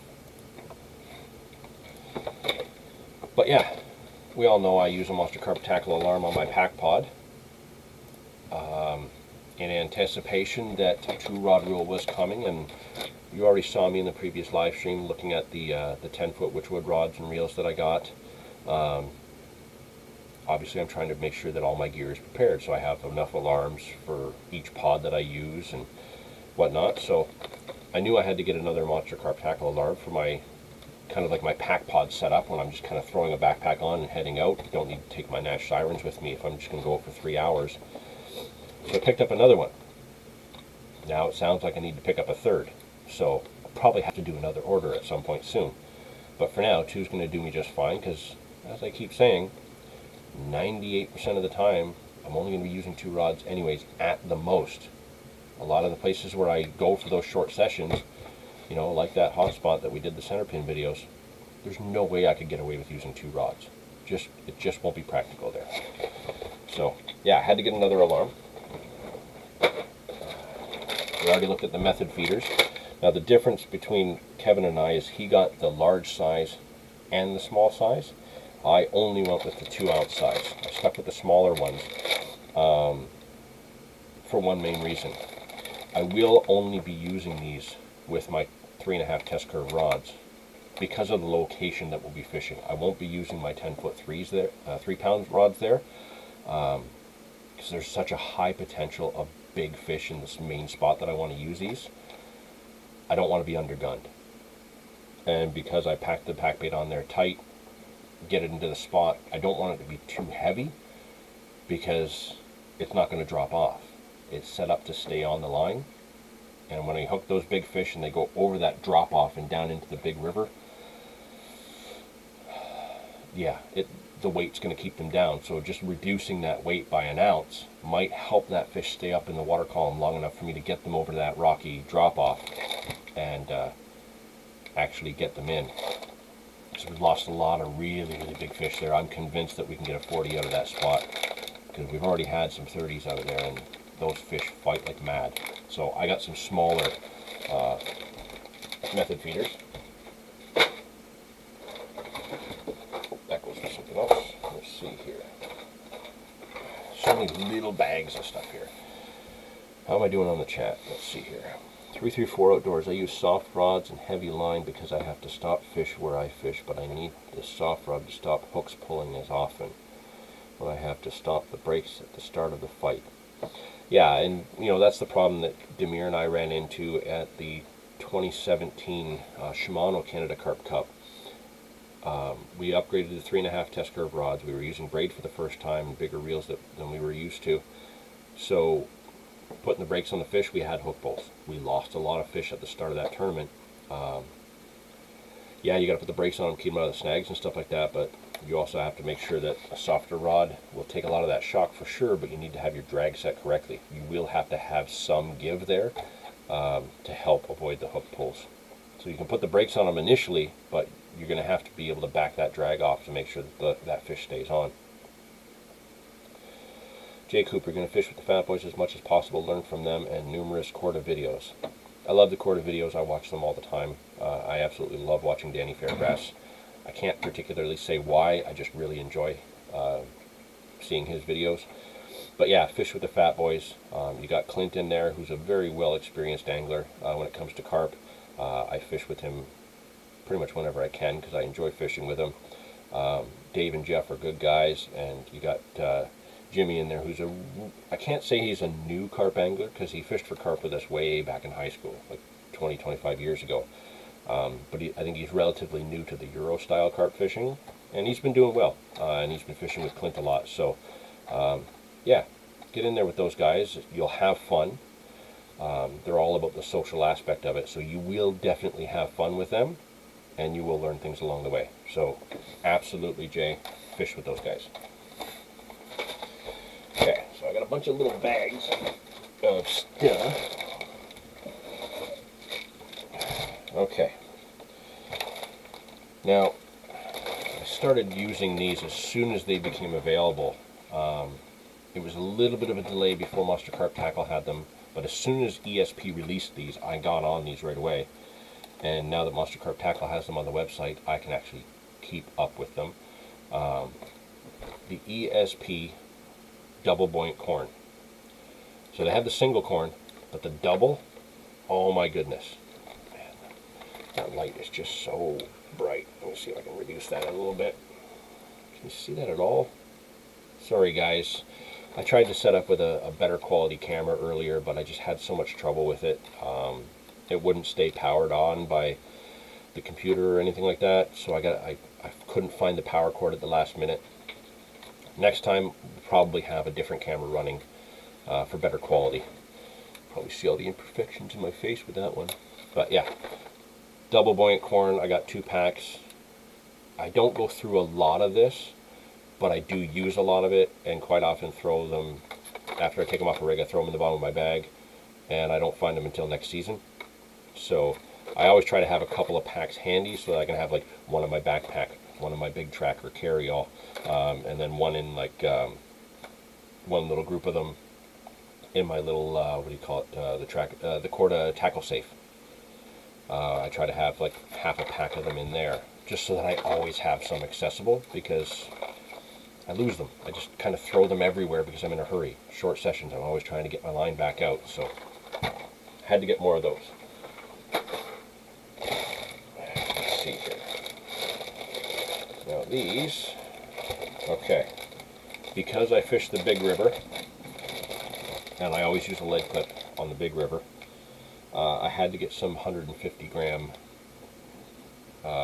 swivel leads for the lead clip. The big current in that river, man, it's a beast to keep your line in one spot, but it's the only way you're going to get those big fish. So I actually got there's 5 of those leads in here, and I already had, I think, about 8 or 10 of them in my bag.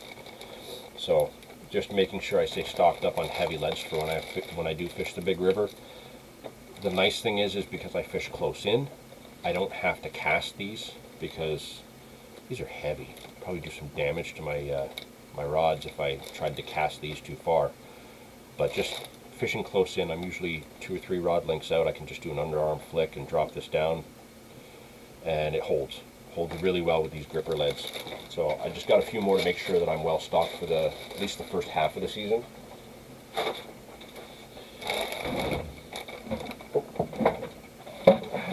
Kick the bucket. All right. Now these, I didn't have any of these last year because I ran out in 2019, and for whatever stupid reason, I didn't get any more in the subsequent orders. So I kind of went overboard on these ones. What are you doing awake? The dog's awake. Now she's probably going to go up the stairs and bark. Okay. I'm in. Now, I can't say enough good things about this particular product. And I think it's one of those things that people kind of overlook or don't realize is on the Monster Carp website. And that's the rocket feeders. You guys remember when I used these numerous times over the years in the videos? You see that? Basically just a lead weight with a cage and then a spot to tie it on. I use these almost exclusively in either chod or helicopter setups. If you want to catch a ton of little fish, but you don't want to use a method feeder because you want to present on maybe a softer bottom or in weeds, and you want to use a helicopter or a chod setup, this is killer. Throw a little bit of pack bait in there or some tightly bound method mix, and this is an absolute game changer. This will definitely help you get more bites, but don't think of it as just a small fish or a quick bite kind of setup. In 2019 at the Fishing Canada Carp Cup for the night, I noticed that the area that I was fishing in was getting a lot less bites than Demir, but I didn't want to crowd his spot because we were just starting to get into fish. So I set up a chod setup, and I fished a choddy with this on the end, ball of pack bait mashed in there, and the next fish that came on that setup was a 26 pounder. It was the second biggest fish we had for that particular tournament that year. So, you know, packing it with the right bait, putting it in the right spot, this can absolutely be a killer big fish tactic, using a choddy or a helicopter with this cage, the rocket feeder. The other nice thing is once the bait comes out of it, it's so much lighter. It's nowhere near as heavy. I think it's only 70 grams. So you don't have a big heavy weight swinging around there below the fish either. So definitely consider the rocket feeder, guys, especially if you fish with pack bait. It doesn't always have to be around the lead or on in a inline cage feeder. These rocket feeders are killer. To show you how much I do like them, I bought 10.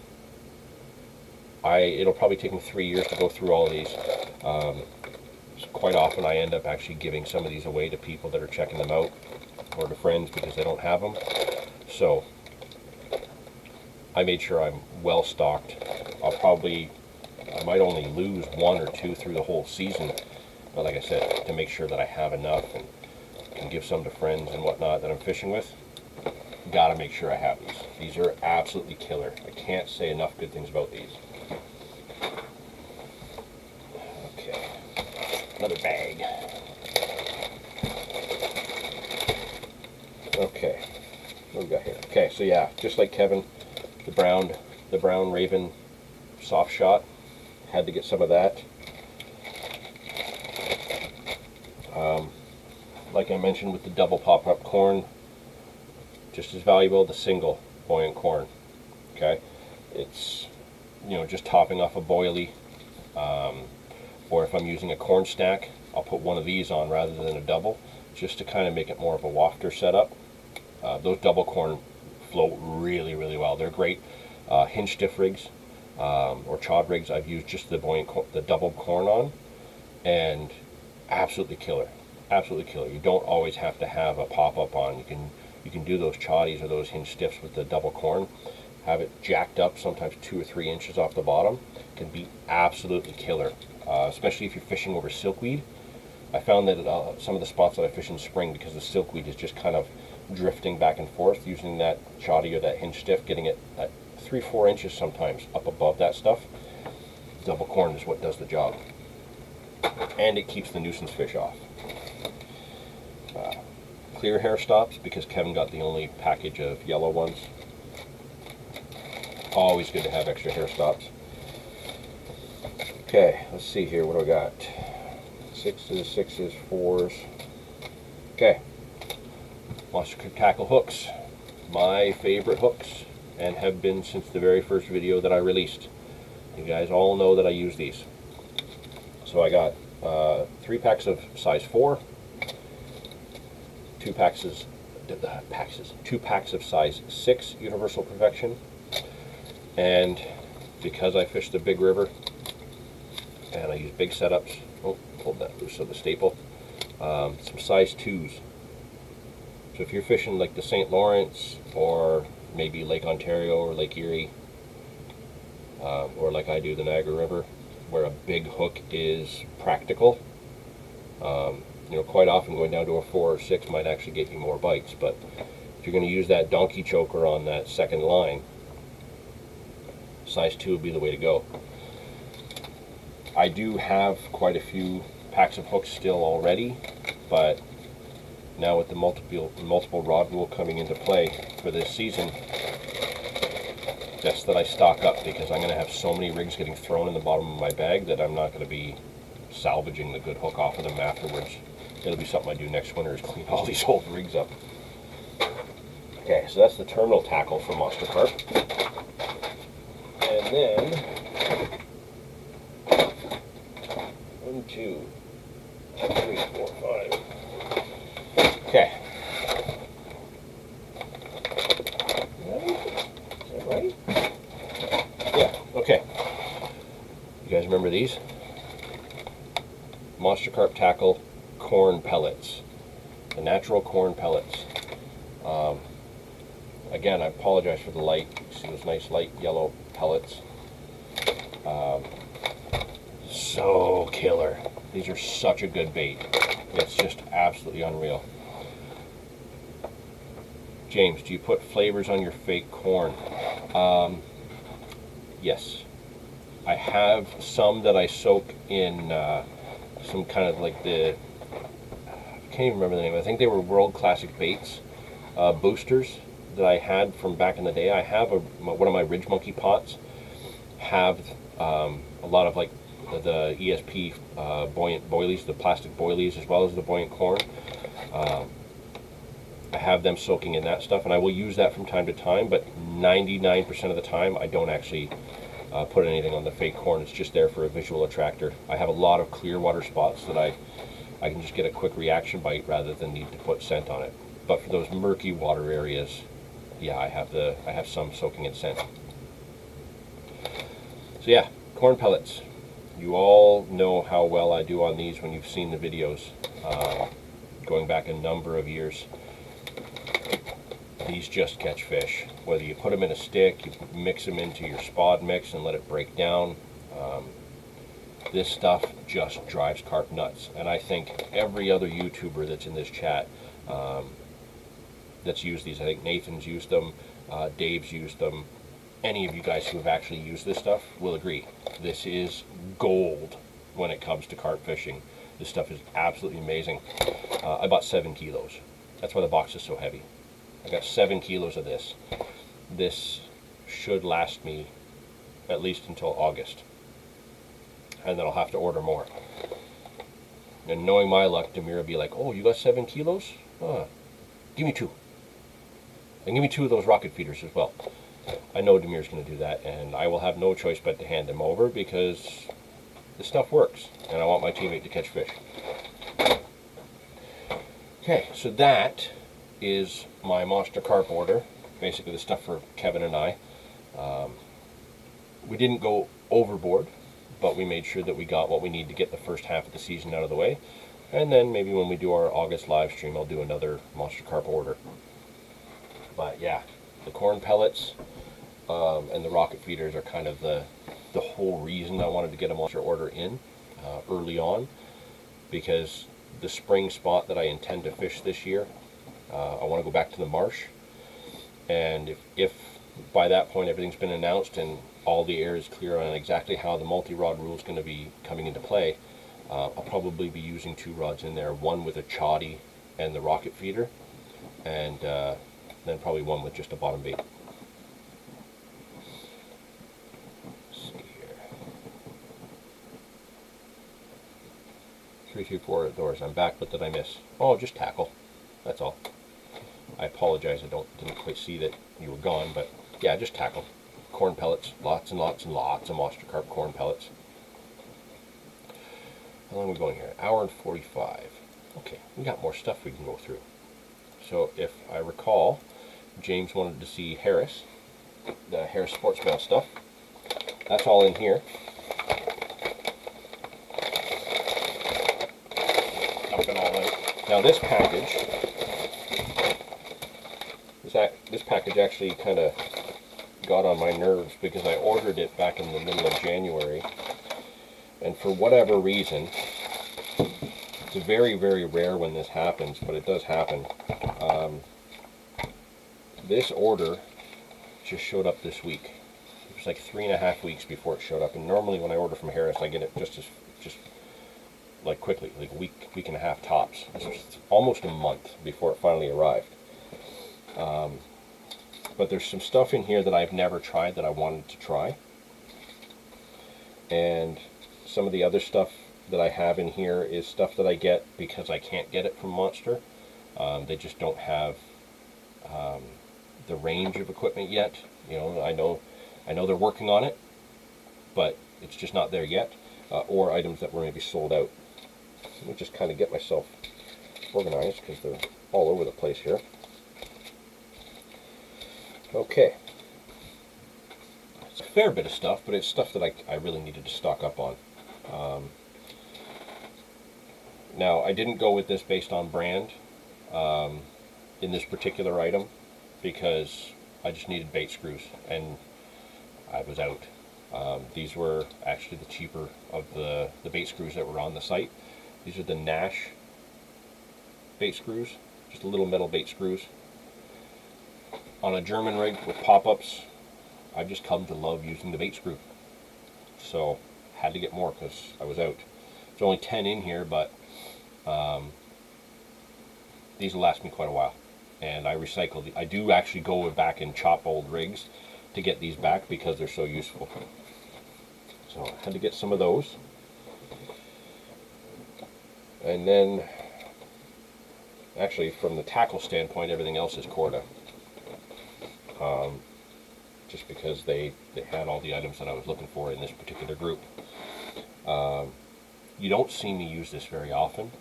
In fact, it's actually been quite a while since I have. But I'm going to be paying a little bit more attention to my rigs this year. So I got some shrink tube. So this is what's the size of this one? This is the medium weed color Corda shrink tube. Just because I want to try a few rigs that maybe I haven't used in quite a while, and I don't always like just having those quick slip-on kickers. Sometimes I actually want them to be really fixed. For when I am not using shrink tube, I do have the kickers in 2 different sizes. These are the green colored ones. I've used the silk colored ones before and they're absolutely amazing. I do really like these. They're also good for spinner rigs, which we'll get to in a second. But yeah, this is medium and large to accommodate my 4, 6s and size 2 hooks. So the Corda kickers. And as I mentioned, the spinner rigs, my pudgy fingers and my failing dexterity as I get older is making it really tough for me to actually put the spinner rigs together. with a regular quick change swivel.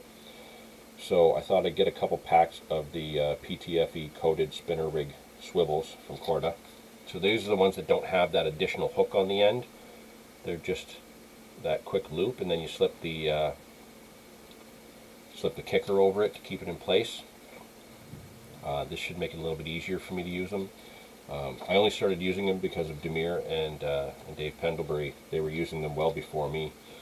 I had tried them and had bad luck, but then I just kept trying them and got them to actually be really, really good, but I hate dealing with that quick change swivel. So maybe this will help me use them a little bit more often. Let's see, I'm thinking about trying to fish a big reservoir near me that I've had reports of big fish from bow fishermen. No idea where to start.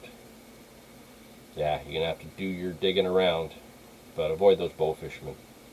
I really, really don't approve of that.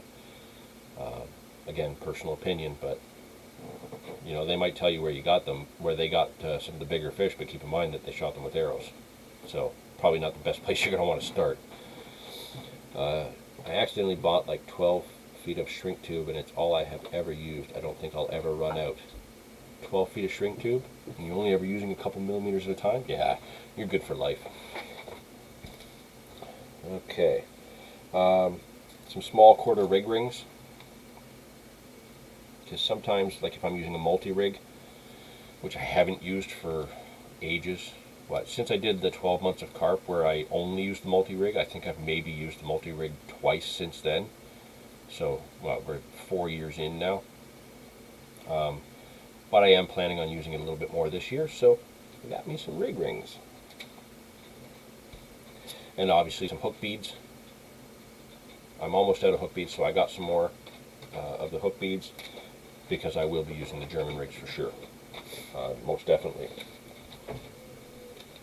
Okay, so then I got some Corda tapered sleeves and also some Safe Zone tail rubbers. Some of the smaller leads I have, they don't have the tail rubber part to go over it, and I want to be able to use rig tubing in those scenarios. So that's what I got these for, where I can just trim the tip, put them over the end of the smaller leads, and have a nice smooth transition between my lead, then the taper sleeve, then the rig tubing going up, just to keep it all nice and neat. Help me avoid some tangles and keep it all nice and smooth. So that's the only reason I got these. I really don't have any other reason to use these particular items. The tail rubbers for sure. When it comes to the tapered sleeves, I have a lot of long anti-tangle sleeves that I use, and if I'm using a shorter rig, like when I use a method feeder, using the long anti-tangle sleeves are a pain in the butt, and I always end up cutting them down, and then I have like little bits of them everywhere. So that's the other reason I got the tapered sleeves, so I can use these on shorter rigs, just to try and be practical and smart about it.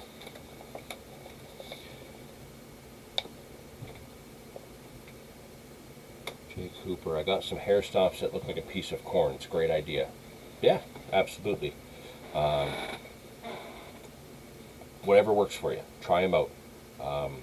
Don't rule out getting the buoyant corn that I mentioned before, because that stuff's amazing, and just a regular hair stop. Don't rule that out, but what you've got, try it, see how it goes. With that said, these are something I've never tried before. It's an artificial corn, so synthetic corn. Again, following the new rules.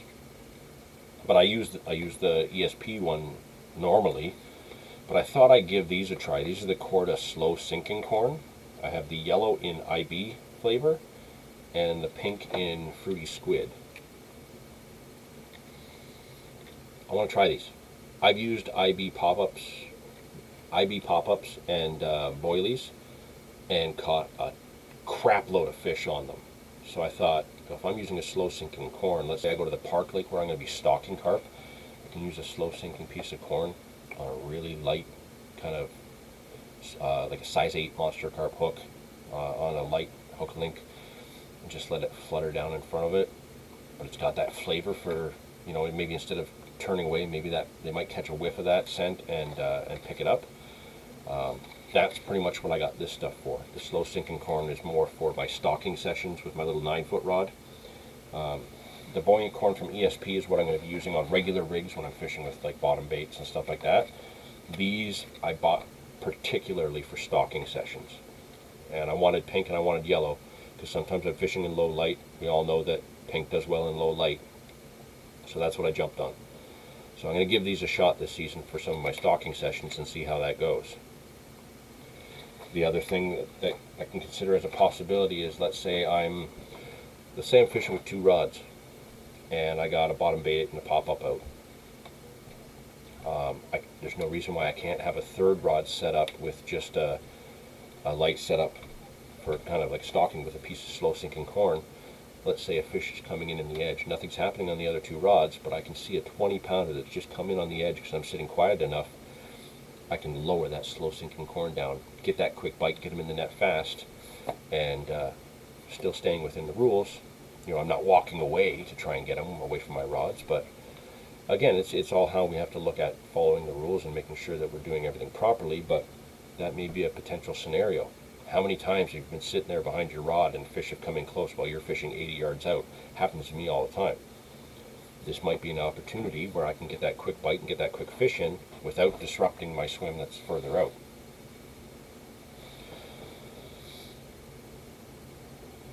Use the IB pop-up maze on every bait I used, and I still do for most corn rigs.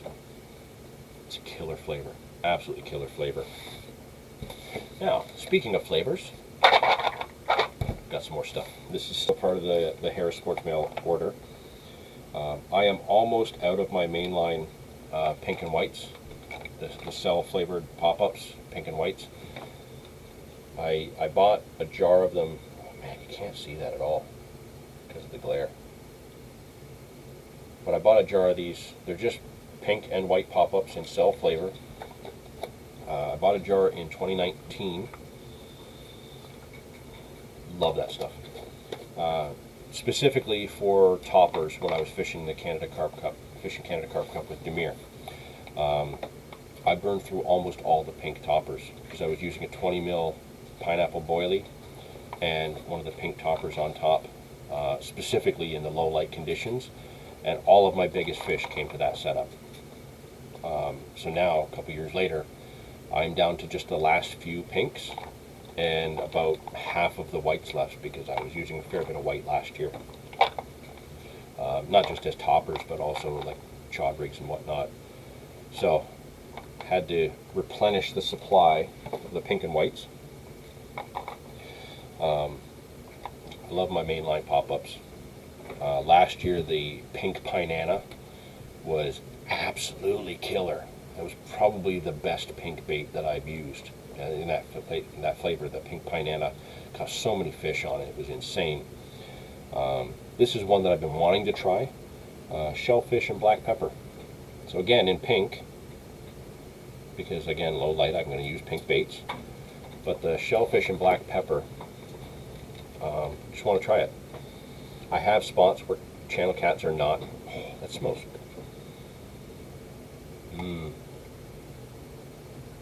Get to this in a second. I have spots where channel cats aren't a concern, so I don't have to worry about catfish picking up a fishy smelling bait. So I will be using those in those locations. Excuse me. But I will say this. This shellfish and black pepper smells exactly like the Dynamite Baits squid octopus boilies that I used to use. I don't know if you guys remember, if you go back to some of the older videos of when I used to fish with the local carp club, I was using Dynamite Baits squid octopus boilies. They were black. I caught a ton, and I mean a ton of fish on those boilies. I loved using them. These smell exactly the same. You can actually smell them a little bit through the container. But they're probably obviously different companies, so there are different additives to it, but the scent is almost identical. I'm going to catch on those. I'll say that right now. I will catch on those. That's going to be amazing. Now, to kind of go along with that, I also got this from Harris because I can never find, I don't know if it's just if Carp Kit never has them or if he sells out of them so fast I can never get them when they come up. Ooh, spicy squid supreme. I can never get the squid flavor. I always want it, can never find it. I found one on Harris Sports Meal, I grabbed it. These are to go with the shellfish and black pepper pop-ups, as well as I'm planning on getting some more of the is it the magic mussel boilies from Monster Carp Tackle.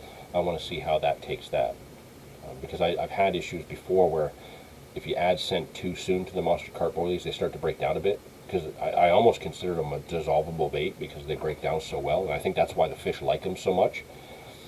But maybe like an hour before I put a hook bait out there, I can put that on the magic mussel boilies and see how that does. Just something to try, something to play with. Now this is another bait that I haven't used for years that I want to try. If you go back to like the videos we did back in 2016, I was using Dynamite Baits, the Source boilies, and I was soaking them in a scent that kind of made them overall smell like Christmas cake. It worked all through the spring. It was a killer spring bait for me, especially when I added a Tutti Frutti pop-up to it. But I never ever after that used the Source boilies again. And I don't know why, because I caught a crap load of fish on them. But I saw this opportunity because I really want to fish with some dumbbells. I like using dumbbells when I can't get a bite on a pop-up, or just like, your traditional round bait. So I found that they had some dumbbell wafters, the Source. So I grabbed a pot. Nice dumbbell wafters, a nice dull color. So if I don't want to use a bright bait in clear water, I can use this. If I need to, I can put a slow sinking corn on it to kind of help keep it from being too buoyant. Or if I want it to pop up more, I can use the ESP corn. I'm actually really looking forward to using these because I have a couple spots this year that I think this will actually do an amazing job. Now, Dave Pendlebury is the reason I got turned on to this next bait. So it's his fault. I generally tried to avoid sticky baits after I had horrible luck on the Buchu Berry pop-ups. Caught a couple fish, not many. I know Kevin uses it a lot, loved it. So I just generally avoided sticky baits because I was catching on everything else. But then I saw Dave use the pineapple and butyric acid bait spray on his ESP double corn, and he was out fishing me 2-to-1. Like, he was getting bites faster, and he was getting more bites than I was using my traditional stuff just last summer. So I don't know if it's just that it was a new scent that we put in the swim or what, but whatever it was, that stuff caught fish. As soon as I could, I got a pot of the pineapple and butyric acid pop-ups from sticky baits. I caught fish. So there's something behind that works in our swim. So I saw these and I was like, oh, I'm not going to pass that up. Again, wafters.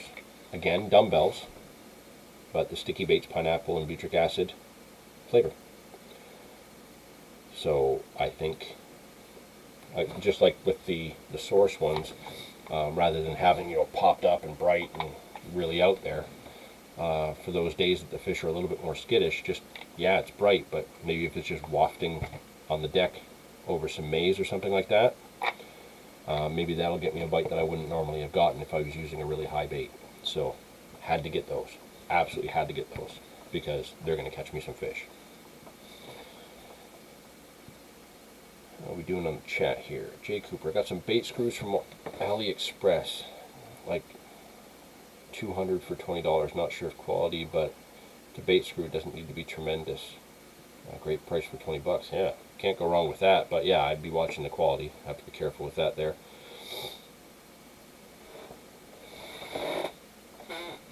Oh, looks like the dog has spilled a mess all over the place by our water dish. I'll have to clean that up. Okay, let's see here. Don't catch many cats in daytime, so I've been thinking about trying some shellfishy baits because my area is loaded with mussels and Asian clams. Try it. If you don't get the cats during the day, see if you can get away with using a fishy bait during the day. Jay Cooper, you got that leader that comes looking like a strand of wheat on the bottom. I would be careful with that. You might find that that tangles a lot. Try it, absolutely try it, but you might find that that tangles a fair bit or picks up debris off the bottom that you weren't expecting. So try it, but just be mindful that you may end up having more hiccups with that than you initially thought. Okay. You got the same Corda corn. Cool. Yeah, it works. From what I'm told, it absolutely works. I'm looking forward to using it in that very specific scenario. Oh, I can hear the boy playing around upstairs. Okay, so we've gone through Monster Carp Tackle, we've gone through Harris Sports Mail, so what we have left is Amazon and Carp Kit, and then I've gone through all of the tackle that I've gotten recently. So I got this from Amazon. The reason I got it from Amazon is because it's the only place I can find it, and I have to search and search and search to find the one I want. But for those of you that have seen me use the my big Black Widow G50s with my Witchwood Riot reels, I use a spool with mono, which is the Gardner GT HD, and I use a spool with braid, which is the Power Pro Super Slick 8 in brown. I have found that the brown absolutely works just fine and is super strong in most of the spots I fish, but I have a few spots that are clear, very weedy, and that brown mono sticks out like a sore thumb. Trying to find Super Slick 8 right now in both the color and the pound rating that I want is a pain in the butt. They seem to be everywhere in the States, but you know, if I find the brown, when I find the brown, I haven't found a 300-yard spool of the brown in 30 pound yet, because I need to put that on the third reel that I have. I can find them in 150-yard spools. I need 300 yards. So I put 100 yards of backing and then 300 yards of that braid on that big 75S reel. I gotta find it still. But for now, what I've been looking to do is put green braid on my 3-pound Witchwood extricator reels. So because I had two, I bought 2 spools. Then the new rod rule came into play. I'm like, crap, I'm going to have to order another spool of line to accommodate a third reel, just so that I have everything ready. Again, I'll probably only use 2 most of the time, but for the time that I do want to put a third out, I'm going to need that extra bit of line. So, this is the Power Pro Super Slick 8 V2. So I don't know much about this one compared to the other one that I've used. This is 30 pound in moss green. I got 2 spools of it. So those the Witchwood Extricator 5000 FD reel that I put on those Witchwood rods will hold 300 yards, or in and around 300 yards of the 0.28 diameter line. Just so happens that this is 300 yards, 30 pound, in 0.28 diameter. So I'll probably put about 50 or 60 yards of backing, a mono backing on that spool, and then I'll load it up with this whole thing of braid on there. And these are to go on the gold spools that I got for those reels. So the silver spools have the mono, and I got the gold spools to go on those reels for braid. So the green braid will be on this. But that's another hiccup.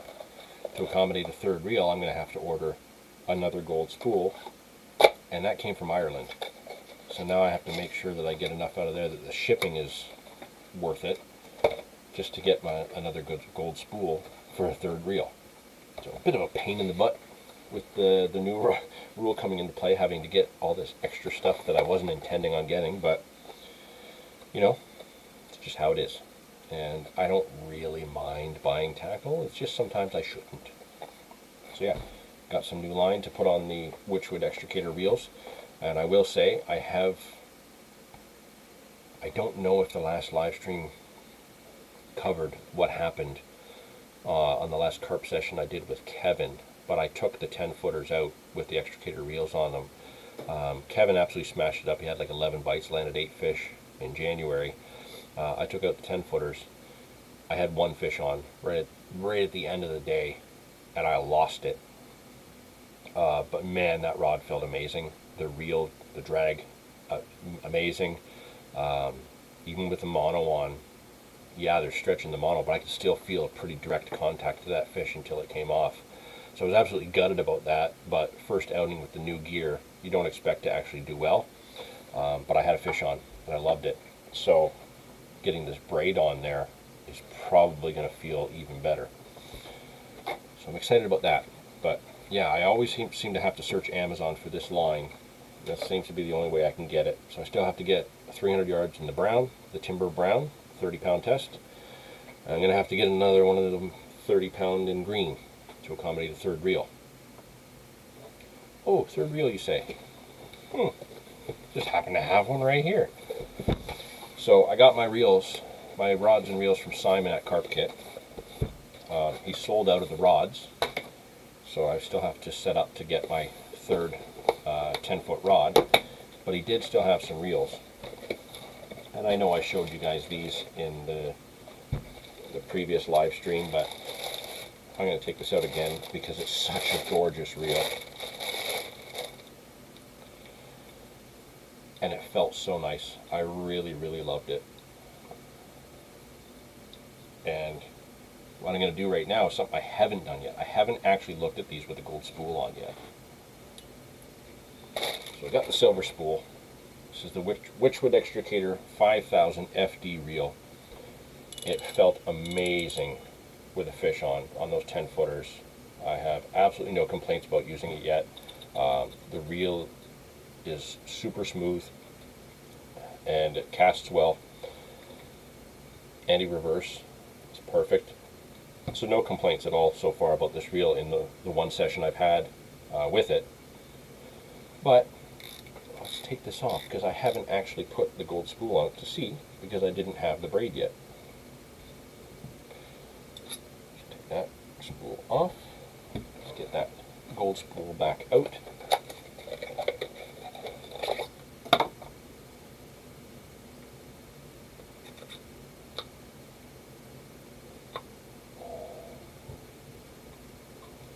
Liking this. I'm liking this, guys. I thought that silver was sharp. That is sexy. Oh, I like that. I like that a lot. And Demir made fun of me when I told him I got gold spools. Look at that. That looks so nice. For now, I'm just going to put that on the desk. Right here beside my Luke Skywalker action figure. Just set that with the gold right there, and I'm going to look at it because it's so pretty.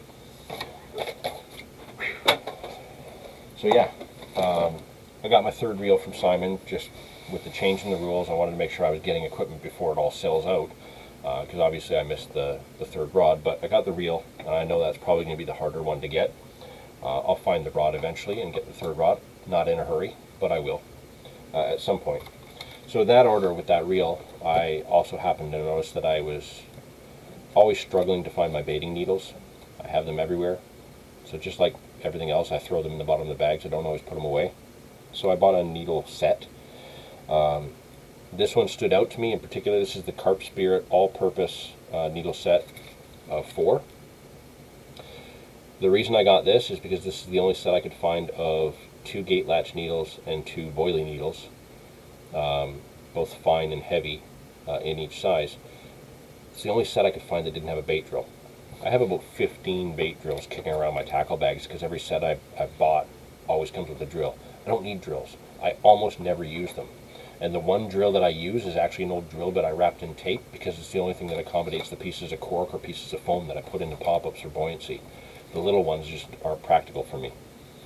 So I picked up a new bait drill set, or bait needle set, to go with my Corda tackle box. So when I finally get that tackle box set up the way I want, once I organize all this crap that I keep getting, the idea is that baiting needle set will stay in that box at all times. 3, 4 goes. I cannot keep a needle. I know so many people that lose their baiting needles. My buddy Dave Fleming always loses baiting needles. Clint makes homemade baiting needles because he keeps losing them. Yeah, it's just one of those things where you misplace them all the time. But yeah, there we go. That is the unboxing of all the gear that I've gotten recently.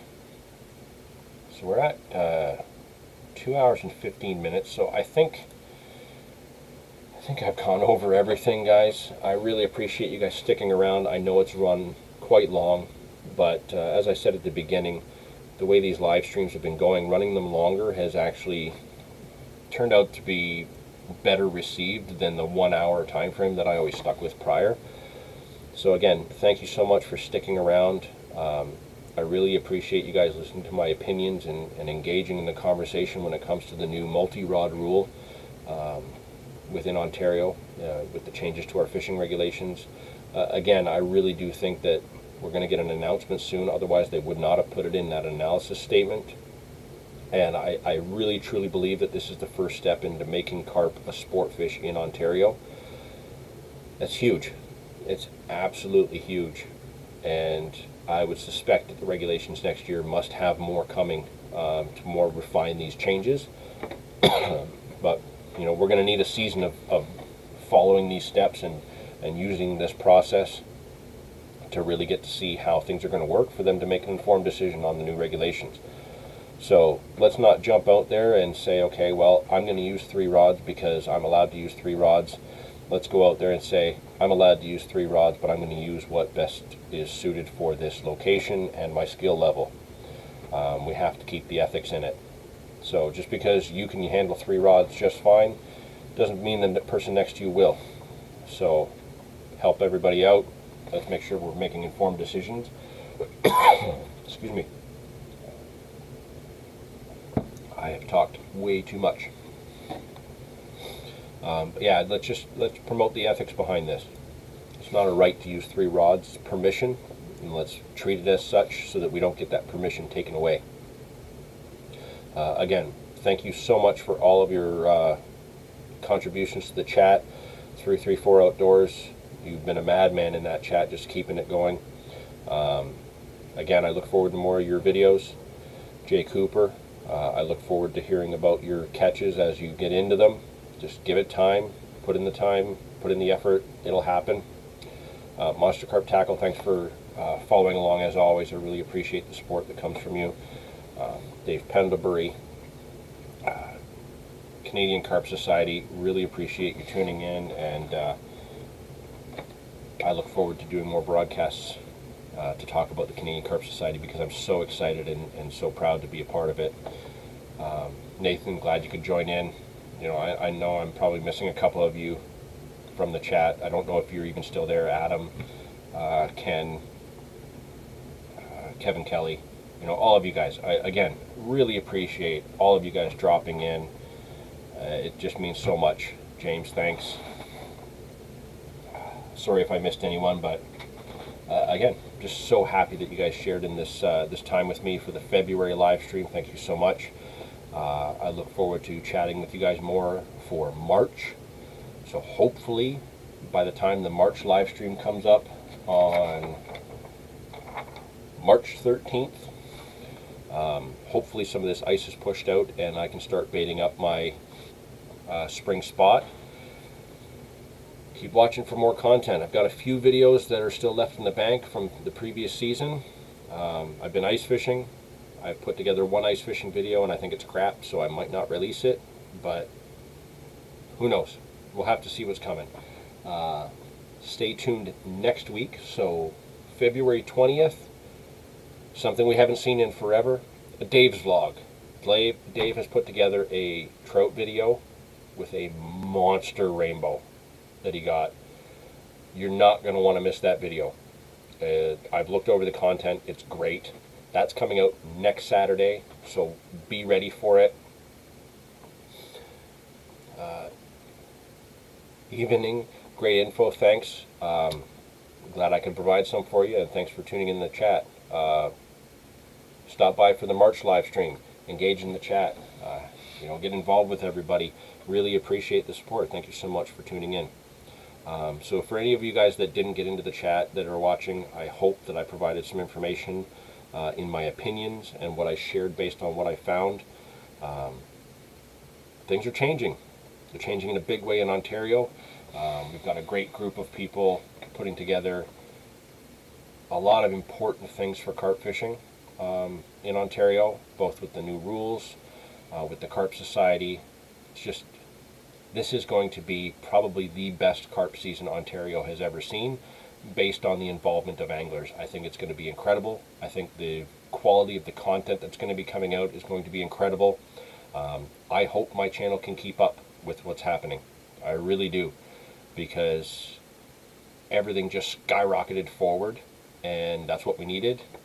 So for now, thank you so much. Again, I sound like a broken record thanking you all, but I feel that I can't do it enough. I'm going to end this here, and we will see you in March. Thank you so much.